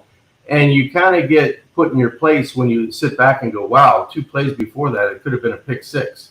And when we were able to convert on 4th down and make it 17-0, but because Hill was able to snag the ball out of the air from Jack Jones, the New England defender, all's forgiven. You forget about it, right? And then in the second half, you have 2 3-and-outs by the offense and a couple of footballs that were up for grabs. And you kind of forget about it because, well, it's 20-7. New England never threatened. It's not a big deal. Well, the other side of the coin is it might be a big deal because against a really good team in a 1-score game and you don't make that play, you're either punting the football back to a better offense or that ball's going back as a pick 6. So the two-headed coin, you know, you feel good about some things. The one thing I will say, Lubie, before halftime, that drive where they convert on 4th down, they don't throw the interception. I turned to Jeff Darlington and I said, listen, this is where Tua needs to improve. This is where we usually cough the football up, team gets points, they get momentum going into halftime. That has to change in this offense and this year if they're going to take the next step. Well, they avoided the pothole. Cheetah saves them with, you know, climbing the ladder, ripping the ball away, and then a couple plays later, he throws a strike that beats 3 defenders down the middle, and Waddle goes out the back end, 42 yards and a touchdown. The game's basically over at that point.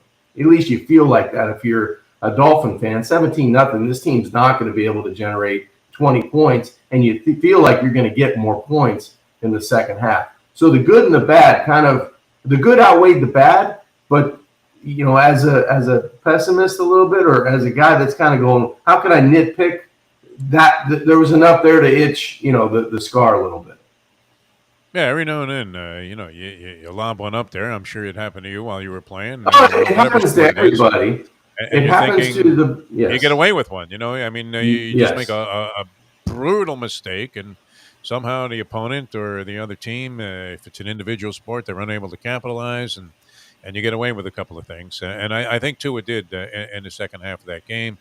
Is he eligible to improve, as they say in horse racing? You would have to say yes, but we've been waiting for this quantum leap forward for a while, and I don't know that we saw it in week one. McDaniel, I mean, I would imagine you were at the post-game press conferences or saw or heard some of the things that Mike McDaniel had to say. It was kind of like he won the World Series. I mean, they gave him the big salutation there in the locker room after the game. He seems still to comport himself very well. I mean, and it wasn't like he was going against some fool. It wasn't Rich Kotite on the other sideline. It was Bill Belichick, yes. who, you know, is capable of coming up with stuff when he doesn't have the goods. So, you know, I thought it was impressive debut from Mike McDaniel. I thought it was too, and I didn't see it, but I heard that Belichick gave him kind of the wet fish, you know, the look away handshake after. Which was typical, you know. Here's your money, Mo. It's like when I pay my bookie. I give him the money in the same fashion with a dead fish. Yeah, so, you know, that was expected. But to McDaniel, I thought he coached a pretty good game. You know, he wins his first game as a head coach. He showed you some different things, some different motions, some different formations that are going to cause headaches. And he really, at the same time, didn't get to anyone else but Tyreek Hill. I mean, Waddle had a couple catches, a couple were spread out here and there, but that was the game plan. The check downs to the backs, utilize Hill, get Waddle a couple really explosive plays, and the defense kind of took over from there. So I like what they did schematically. I like how the offense looked. I like how, if you look at Tua's numbers and don't, go play by play, you go, wow, he must have played a really good game. I think he was 23 of 33, 270. Yeah, no, it looks clean. Touchdown. It looked very clean. And you have stuff now that you can coach. This is what coaches live for. They wait for a win, pretty convincingly. Maybe, it wasn't as bad as it could have been if you played better in the second half. But there's so much on film and there's so much on tape that now you can go back and say, we're not going to beat Baltimore if we play that way. Okay? We're not going to go on the road and beat a really good team if we don't play for 60 minutes offensively. We played a good 30, 35, 40 minutes, but there were some breaks in there where we need to be better if we're going to, improve from week 1 to week 2.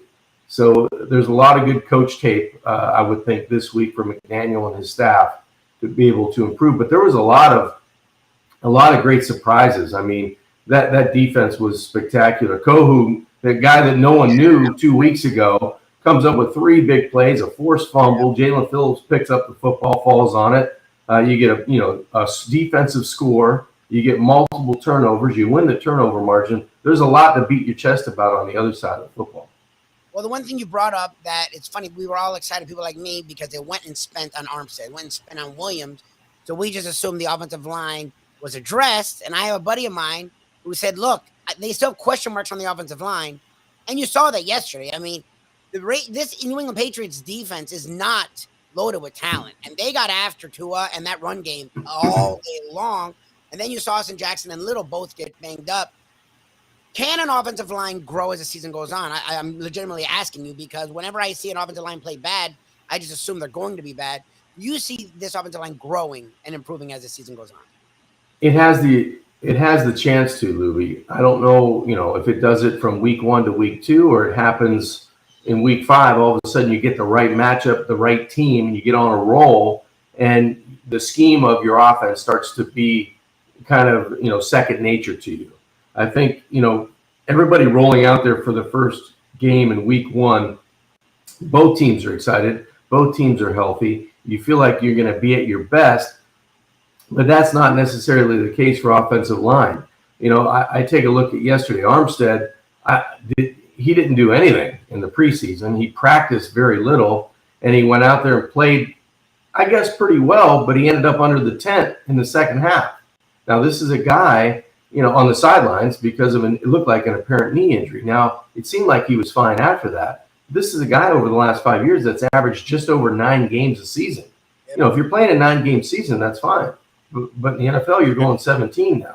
So it's kind of tough, to project, okay, who's next? Austin Jackson goes down with an ankle injury, got rolled up on a running play. So now you got to kick Eichenberg out to left because I believe it was Greg Little came in and Robert Jones came in. Both those guys seemed like they were limping around. One play I saw Eichenberg go past Tua in pass blocking. That was not a good sign.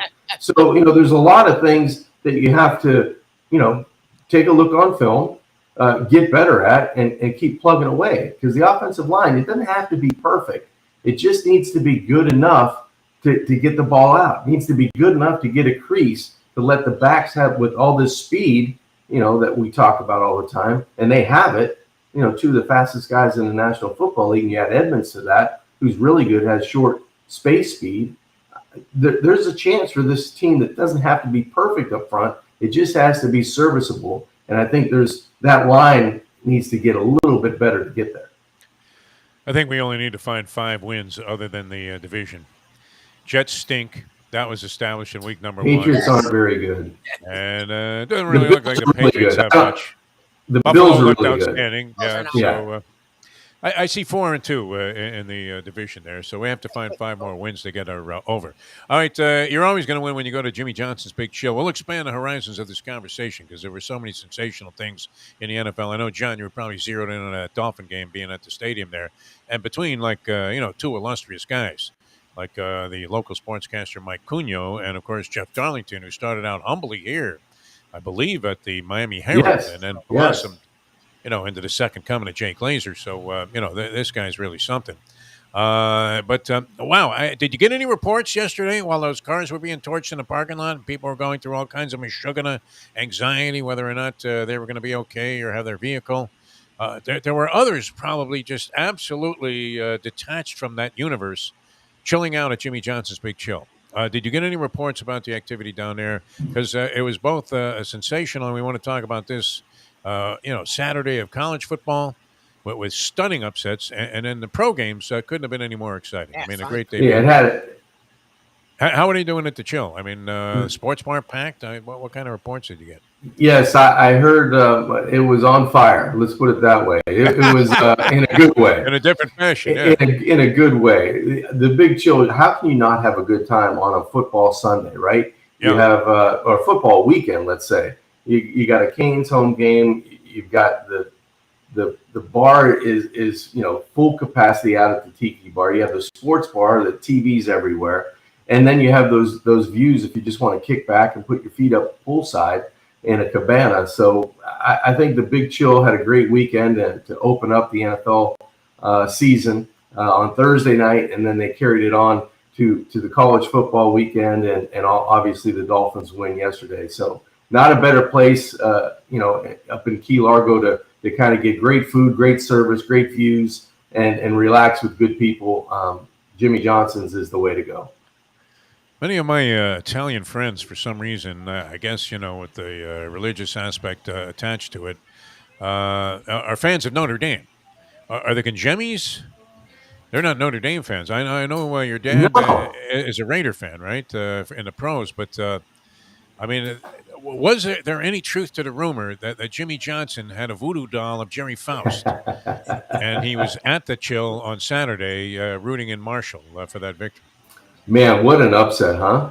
That was of epic proportions, especially when they had the pep rally, and the new head coach was Freeman, I believe it is, and Yes. He came out and said it's going to be terrific that we're going to get our first victory today in front of the fans, and just kind of taking it for granted. And Marshall, and how about Georgia Southern, Appalachian State? I mean, it was a weekend of upsets. Nebraska, Frost gets fired. It's just a lot of stuff going on in college football. All right, we'll get into all of that with John Congemi. It's your Pigskin Playbook with John Congemi, also known as Dateline Dolphins or the Pigskin Picnic, depending on the show. And we'll come back with more with John in a moment here. Speaking of Pitt, a rough one for you there, too. So we want to get OT. Tough OT loss. Unbelievable. All right, coming back with more with John Congemi in a moment. Now that. The time. 8:28. Tony Segreto here. Let me ask you a question. What do you look for when you go out to eat? Good food, obviously, friendly atmosphere, not too loud, but good energy, reasonable prices, and a place where you feel comfortable.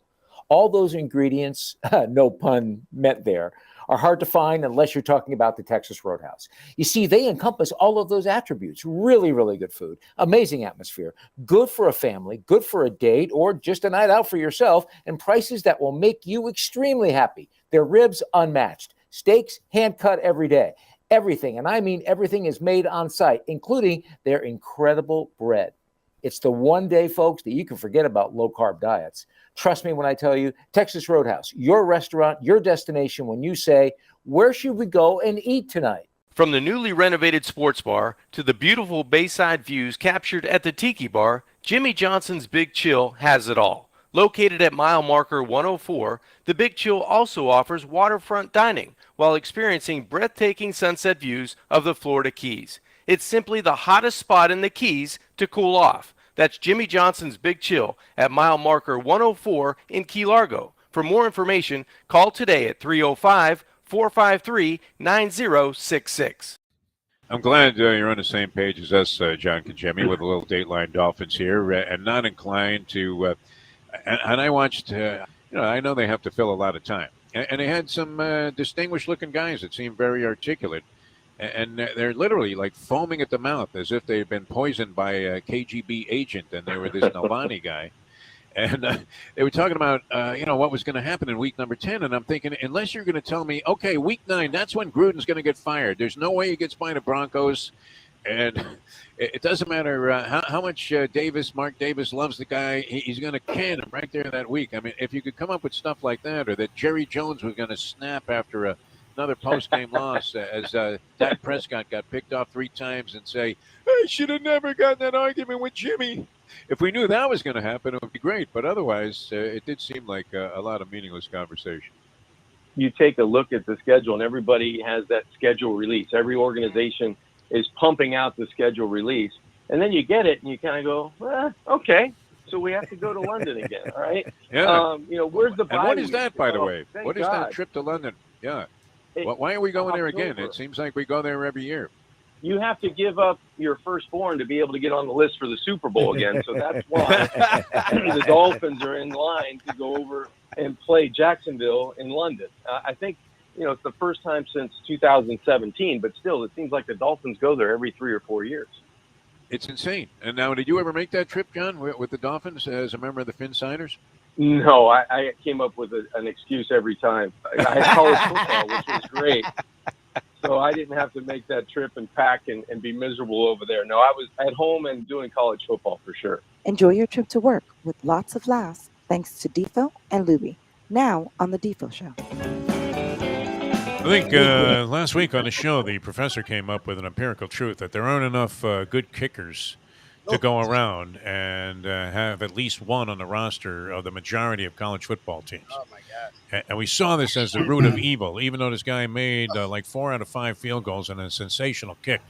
The Texas kicker also was part of the ruination of what would have been one of the most delightful weekends of college football if it could only have started, John Congemi, with Alabama getting tagged with a loss as 20-point favorites, and it looked like it was going to happen, and you knew it. You knew that this Bryce Young was going to dink and dunk it down the field there.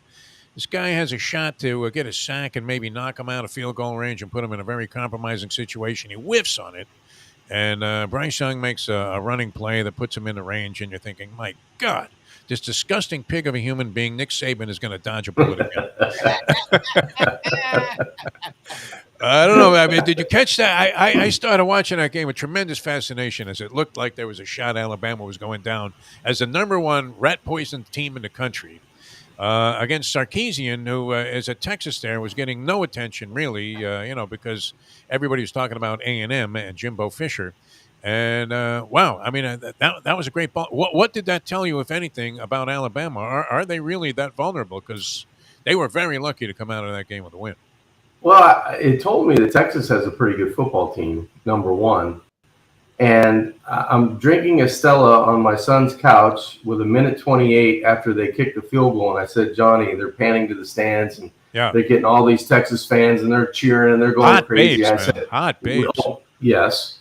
And I said to my son, I said, little do these hot babes know that they're going to lose in 1:28.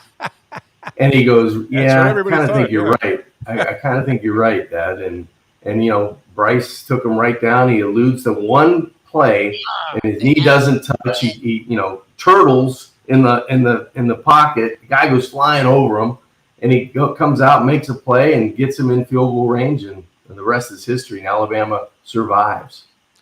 That Daisy Duke look is very appealing for some reason. I don't know. It's bad for an old man like me, 71, to be eyeballing co-eds. It is. How do you avoid it when you're paying the crowd and girls are in those shorts with the boots and the hat and the whole thing? And it's like, my God, to be young again would be great. Now, was that a Congemi move? I mean, to duck under that guy like that? Because coming off the blind side, it seems like quarterbacks sometimes are I don't know, is it 50-50? They beat that blitz and break the tackle, because if he does get a hold of the guy, he's annihilating Bryce Young on that play and maybe knocking him out into next week.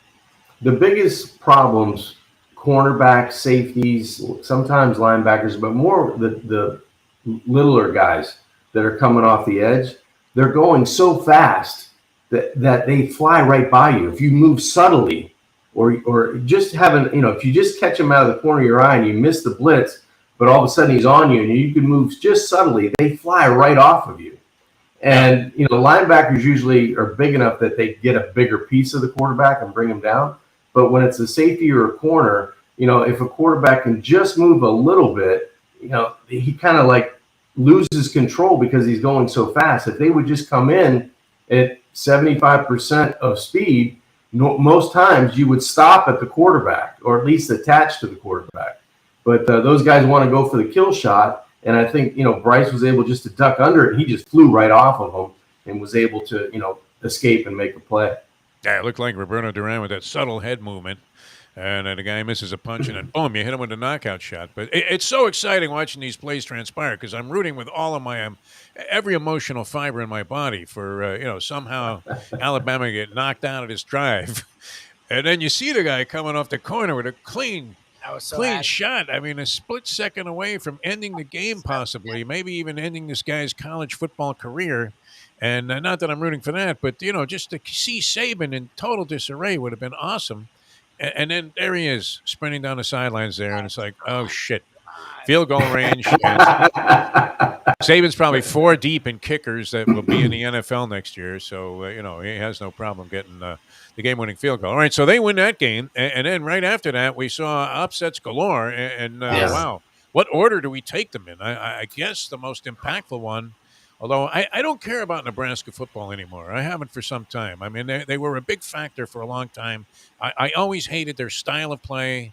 I admired Dr. Tom Osborne for the only one reason and that was that he went for the 2 there in that Orange Bowl game, missed it, and the Canes got the championship. He goes for the tie, they win the national title, and who knows what happens to the whole Hurricane, decades of dominance that they had there following that. But nonetheless, to lose to Georgia Southern after, they lost that game in Ireland to Northwestern in hideous fashion. I guess, Frost, he had his contract pretty much in the shredder before the season started. And that's the first move. I mean, a major program like that. What would they have to pay the guy, too, to get out of this thing? $15 million? Oh, a ton of money. Yeah, a ton of money. Yeah, and you feel like if you're in a position that after 3 games you're going to fire him, you wasted a year now, right? Because they were talking about this for all last year. So now you have an interim coach. The season's kind of in the crapper, and Scott Frost, who I think is a really good football coach. I mean, when he was down at UCF, everybody he could have picked where he wanted to go, right? Yes. So now 3 years later, or 5 years, however many years it's been, he's the dumbest coach in college football. Come on, I don't know. It's somewhere in between where. He's had a chance to recruit at Nebraska.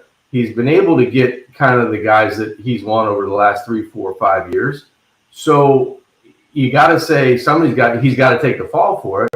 But he just didn't become, football 101, from UCF, where the cupboard was bare a little bit compared to what he had at Nebraska in terms of size, in terms of style of play that you want. Hire the right staff that you want. He was able to do all that and still couldn't get it done. And that's a tough fan base. I mean, you win 42-7, and you should hear the talk shows on the way to the airport. I'm driving to Omaha going, I just covered the game. I thought they won.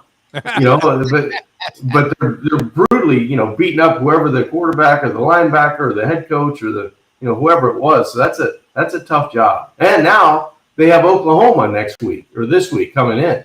Good luck. It's going to be good luck. Yeah, no, that was ugly. Now, what does this say? We've been talking about this, the state of affairs in college football, where you only have maybe, they can expand the playoffs to 100 teams. It wouldn't matter. Most people believe there are only 4 or 5 teams every year now that can win the national championship because of the way things are going. And, you have such top-heavy talent with the, Georgias and the Alabamas. That and few else. Now is the parity such that a Georgia Southern and Appalachian State? We saw it across the board where Marshall beats Notre Dame. Does that mean that everybody else is just in a giant pile of dreck, and there's a little distinction between what we consider to be? These were patsies that were paid $4 million to go out and collectively and beat 3 teams that all had aspirations of doing something big this year. Yeah, I think it is a pile of dreck. If you want to know the truth, right. I like the fact you're using Yiddish, slang here. I'm starting to get the lingo down, Defo. I believe that if you look at college football, you watch Notre Dame play Ohio State. Okay, it was a good first half, body type on body type. Ohio State didn't play the best, but Notre Dame hung in there. So now Notre Dame thinks they're good. I mean, they've arrived because, we only lost by X, and they go and think they could throw the helmet out at home against a team that's coming in going, hey, we're coming in here to win. We think we can win. We saw you on tape. It isn't that impressive, okay? And they did. And if I'm a college football fan last weekend, the only place in the country I wanted to be was Boone, North Carolina, because they didn't have enough liquor in that city to serve all those students that were driving in droves. They looked like a stampede coming down to meet each other in the middle of Boone, North Carolina. That was impressive. So App State, they've been doing it for years now, right? App State, you don't want, if you're Miami, if you're Pitt, if you're Ohio State, it doesn't matter what echelon you're in, you do not want to play App State, okay? Because they will rip your heart out. They should have beat North Carolina, yes, at home. And then I tell my buddies, I tell my son, they're like, hey, App State this week, you got to, I said, I think they're going to be burnt out. Burnt out, they go to College Station and win. So now Jimbo has to get ready for Miami coming in. So what kind of team does Miami expect? The same one they saw against App State, with their, or is it a team that's, a top 5 or top, some guys picked in the college football playoff, to be there at the end. Yeah. That's not going to happen now. A couple of theories that I read and passed along to the audience here, and this was off some article in CBS Sportsline where, this kind of stuff makes for great, because there's no answer to it. In general, sports talk kind of topical fare, the kind of sports talk Lubie wanted to do when we first met. But and we're talking about most overrated teams in college football, and 2 that were on this guy's list of 5 were Texas A&M and Notre Dame. So now I'm starting to think maybe I should read more of this guy because this guy knows what he's talking about. And imagine, the ironies here where, that Saban and Jimbo hate each other. And as usual, Saban somehow survives and goes like John Gotti, unscathed out of Texas with this fluky 1-point win.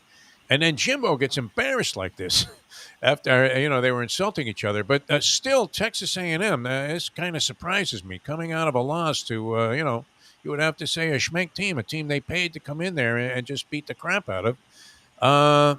They're favored by 5 and a hook over Miami.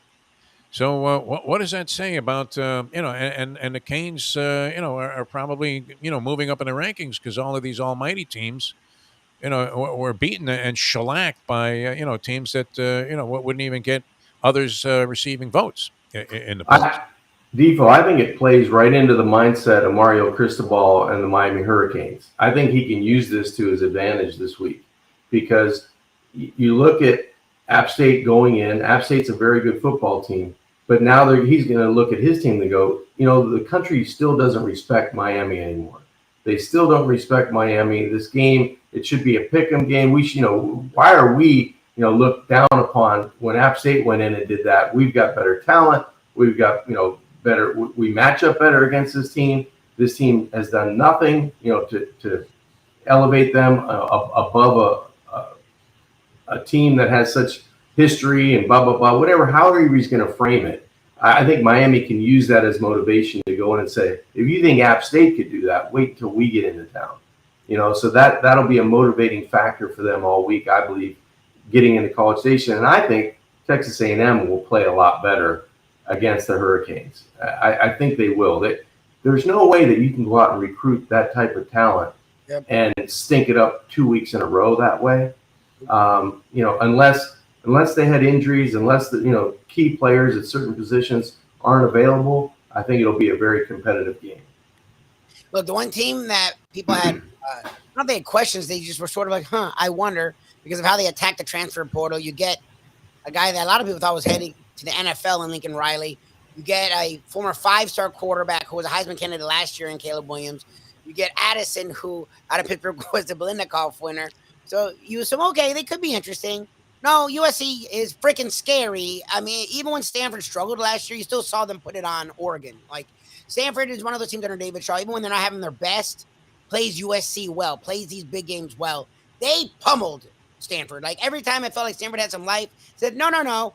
And it was reminiscent of those early 2000s USC teams. Like the way their offense comes at you is scary. And Kalen Williams looks like the guy we saw in the first half of last season, not the second half.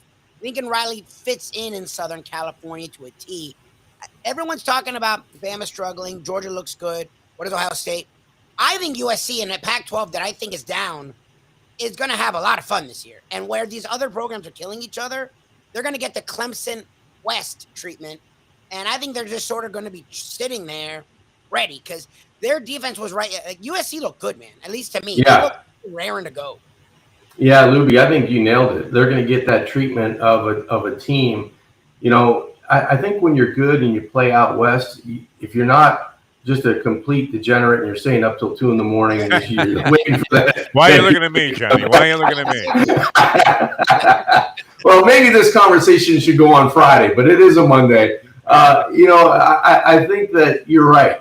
I think that USC looked like they should have told Stanford to stay in study hall because it was not even close, right? The talent on one side, you've got an aggressive coach with a mindset that we're gonna show people who we are. Now he's very fortunate getting the quarterback and the wide receiver to kind of mesh in with all the other talent that was already there on that roster.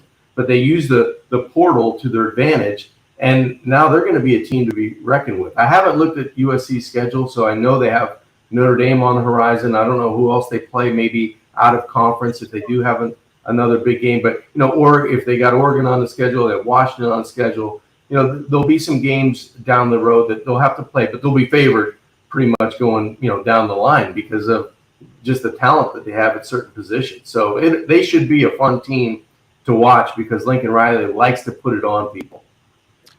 I saw in a political campaign ad, Marco Rubio was blaming Val Demings for the apparent spike in moonshine consumption around Gainesville. That somehow somebody had a stat on that it had gone up significantly on Saturday afternoon because the Gators were believing in themselves. And then they lost to Kentucky. Now, I don't know that that's any disgrace because they were supposed to lose to Utah the week before. Came up with a win. Utah, I don't know what kind of cupcake they were going against, like Utah State or something. And they ended up winning like 70-3 the ensuing week. So they got spanked and kind of learned a lesson, like maybe you're implying about Texas A&M. But where does that leave the Gators? I mean, should they be believers or should they quickly turn to Tim Tebow because they've now become non-believers? Well, they better get Richardson, the quarterback, to be able just to, hone it in a little bit and complete simple passes. I mean, every throw is a howitzer, right? Every throw is just 120 miles an hour, and you're watching, around the league. Patrick Mahomes threw one to Kelsey the other day. He's wide open. He could have put some mustard on. All he did was float it up in the air, give him a catchable ball, and let him run. The Florida Gators offense seems like it's helter-skelter sometimes when the quarterback plays the way he played against Kentucky. It's just, it's like it doesn't look like he's in control of what they want to do. Now, I like the head coach. I like Napier. I like the way he handles things. I think they have talent on the team, obviously, to stand up and win the week before against a ranked team that, is going to be very good this year. But everybody always underestimates Kentucky and Mark Stoops. I think Mark Stoops has a culture in Kentucky that they want to, take on everybody, right? Doesn't matter where you're at, fight you anywhere, play you anywhere. We're going to do it. And he's been successful against Florida over the last, 5 or 6 years. They've really narrowed the gap, closed the gap, and maybe exceeded what Florida has done over the last 5 or 6 years. So in head-to-head matchups, Kentucky has had the better of the Gators, over that time period.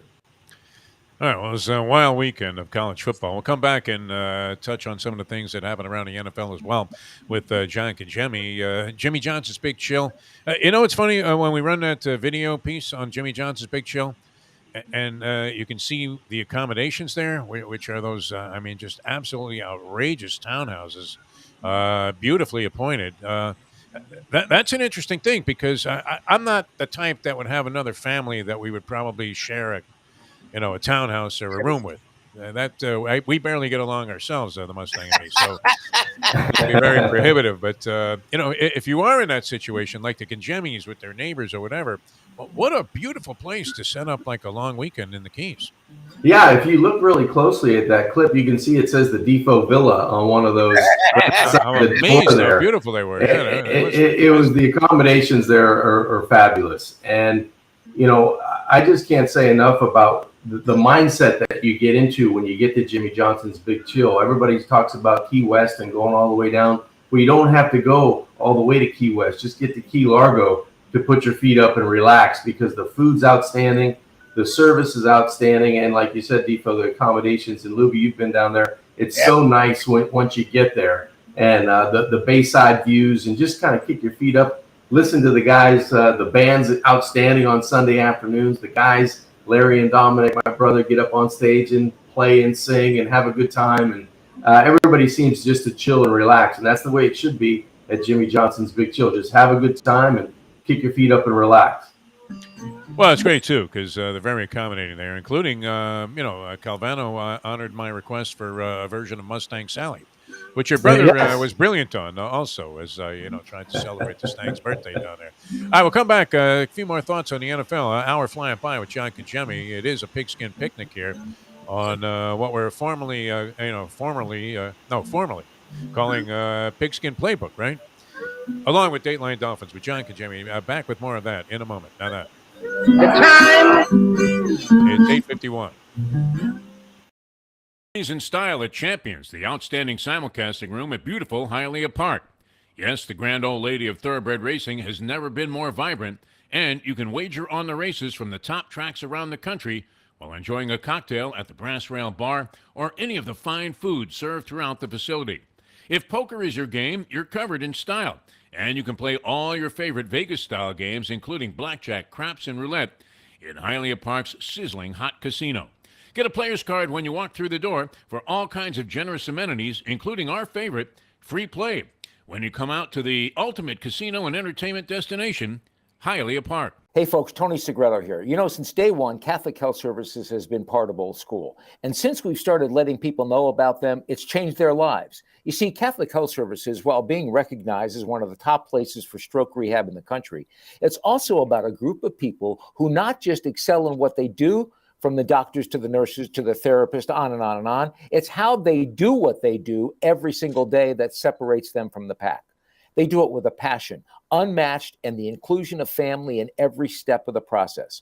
Trust me when I tell you this. If you want the best, unmatched rehab with a special group of skilled, caring people, there is truly only one place, and that one place is Catholic Health Services. These days, we're all looking for comfort anywhere we can find it. Thank goodness for Landlubbers Raw Bar and Grill in the Plantation location, because they are making sure you are as comfortable as possible. First of all, they're not only open for delivery and pickup. All you have to do is go to landlubbersbarandgrill.com for both pickup and free delivery. Their hours have changed a little bit. Monday through Thursday from 3:30 to 10, and Friday, Saturday, and Sunday from 11:30 to 10. You're going to have the best wings in the world. You're going to have a great burger. You're going to have their amazing soups. Again, Landlubbers, Raw Bar and Grill. It's nice and easy. Just go to landlubbersbarandgrill.com for both your pickup and free delivery. Thank goodness for Landlubbers for making you always feel right at home.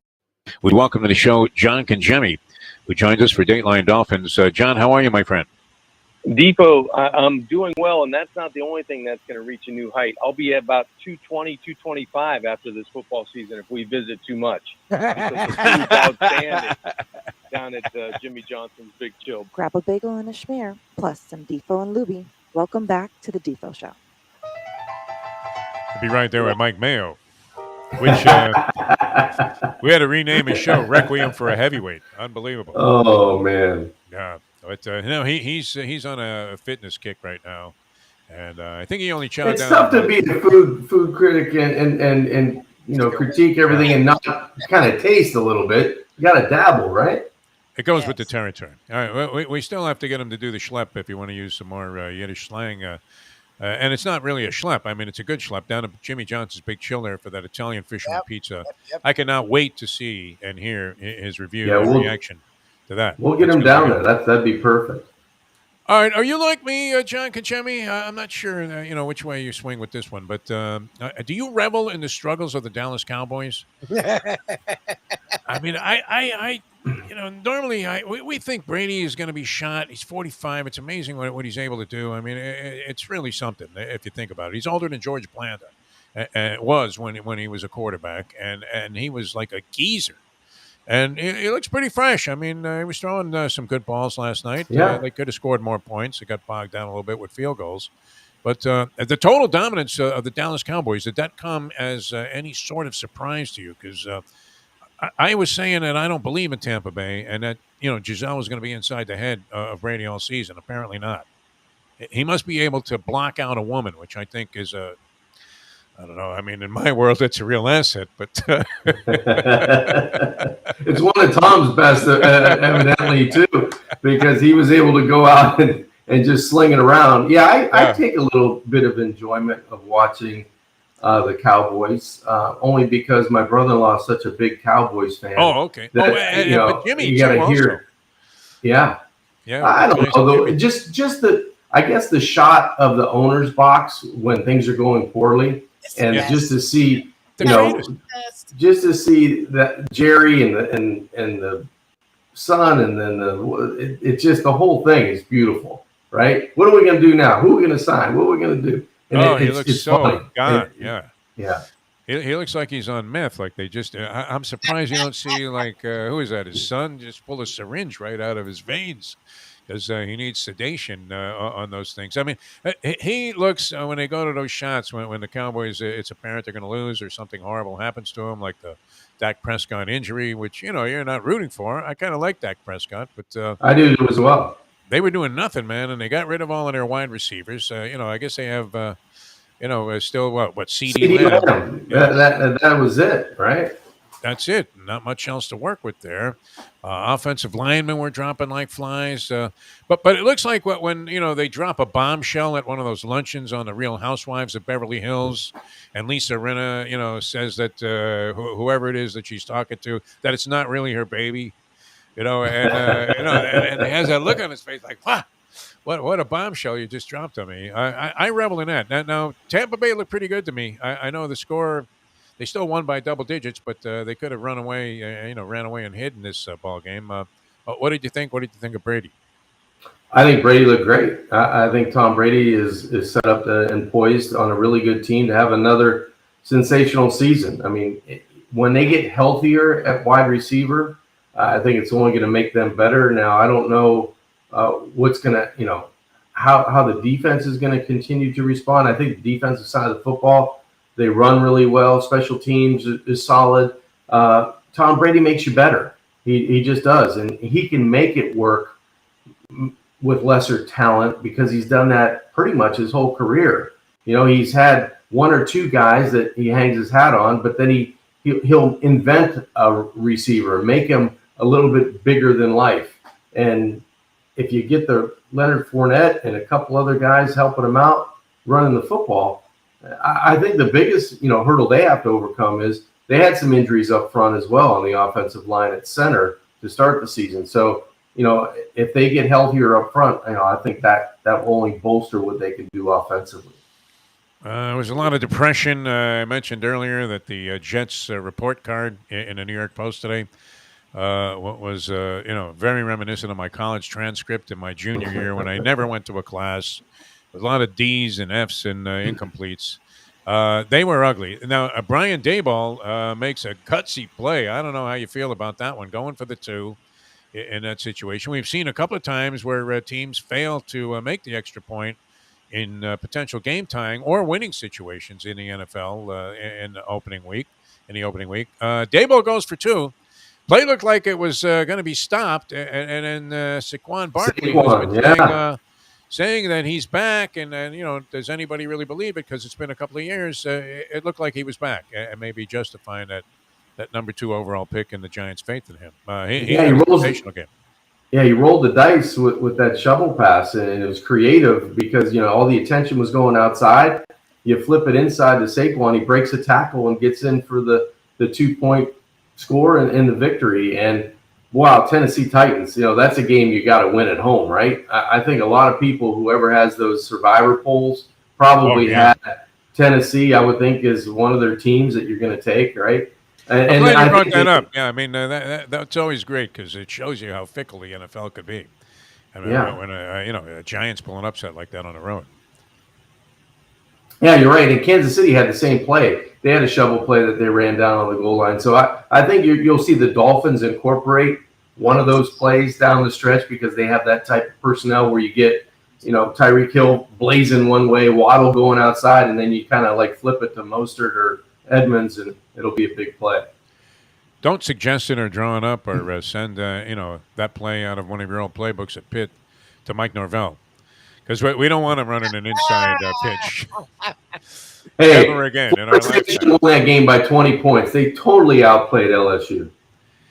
Unbelievable. All right, and Kansas City very impressive. Buffalo very impressive. Yes. Tennessee losing was certainly not impressive. And they're considered by many, to be they go in number 1 seed last year into the postseason, which was kind of weird because you don't think of them as being above the level of some of these other AFC teams.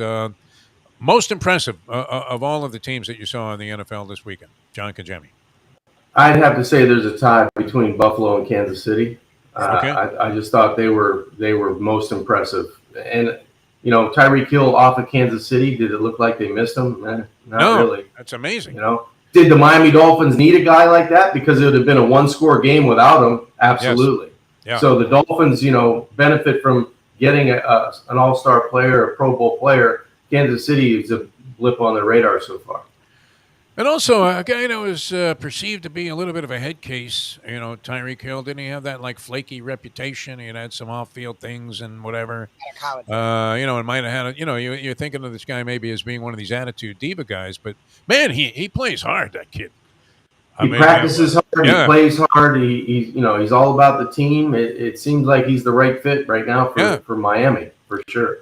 Always nice when you see that, where a guy that was perceived to be maybe a bit of a goofball and detrimental somehow, ends up being the model citizen for a team and a prototype of what you would want in a team-oriented guy. John, that's what you are. Always fantastic. Gone by too fast, man. What a great week to discuss. And it can only, if it gets any better, we'll all be, experiencing total football euphoria, and we'll have to rename the segment that. Again. But great stuff. Thanks so much for being with us. And, of course, John Congemi every week brought to you by Jimmy Johnson's Big Chill, mile marker 104, the Overseas Highway in Key Largo. Thanks, John. Always a pleasure, my friend. Thanks, guys. Have a great week. Talk to you next Monday. All right. Sounds good. John Congemi, man. How does he stay on top of everything? That's pretty interesting to me. Yeah, because he was at the game yesterday, and he does a lot of stuff like pregame, postgame. And he's on TV late at night, like on Channel 4 down here locally in South Florida, which is one of, these guys have the rights to the Dolphin games in the preseason, and they broadcast the majority of Dolphin games, unless they're going against an NFC opponent, which still, there's a chance they still have that game, right? Yes. All right. So, they're kind of the home station for the Dolphins. Yes. And there's John on there like midnight, doing their sports wrap show. He's incredible. So how does he see all this other stuff? I guess he, catches the highlights like a lot of us do. Because I was I watched the game in a sports bar. I was up at Stinger's, Dave B's place. But he's it's pretty tough to run a Lions bar here in town. Are there a lot of people? No. Nobody gives a fuck about the Lions. I keep telling Dave that. He had money on them, and he was getting 5.5, even though the line was only 4, according to Francesco, who got his line out of the Jewish Journal.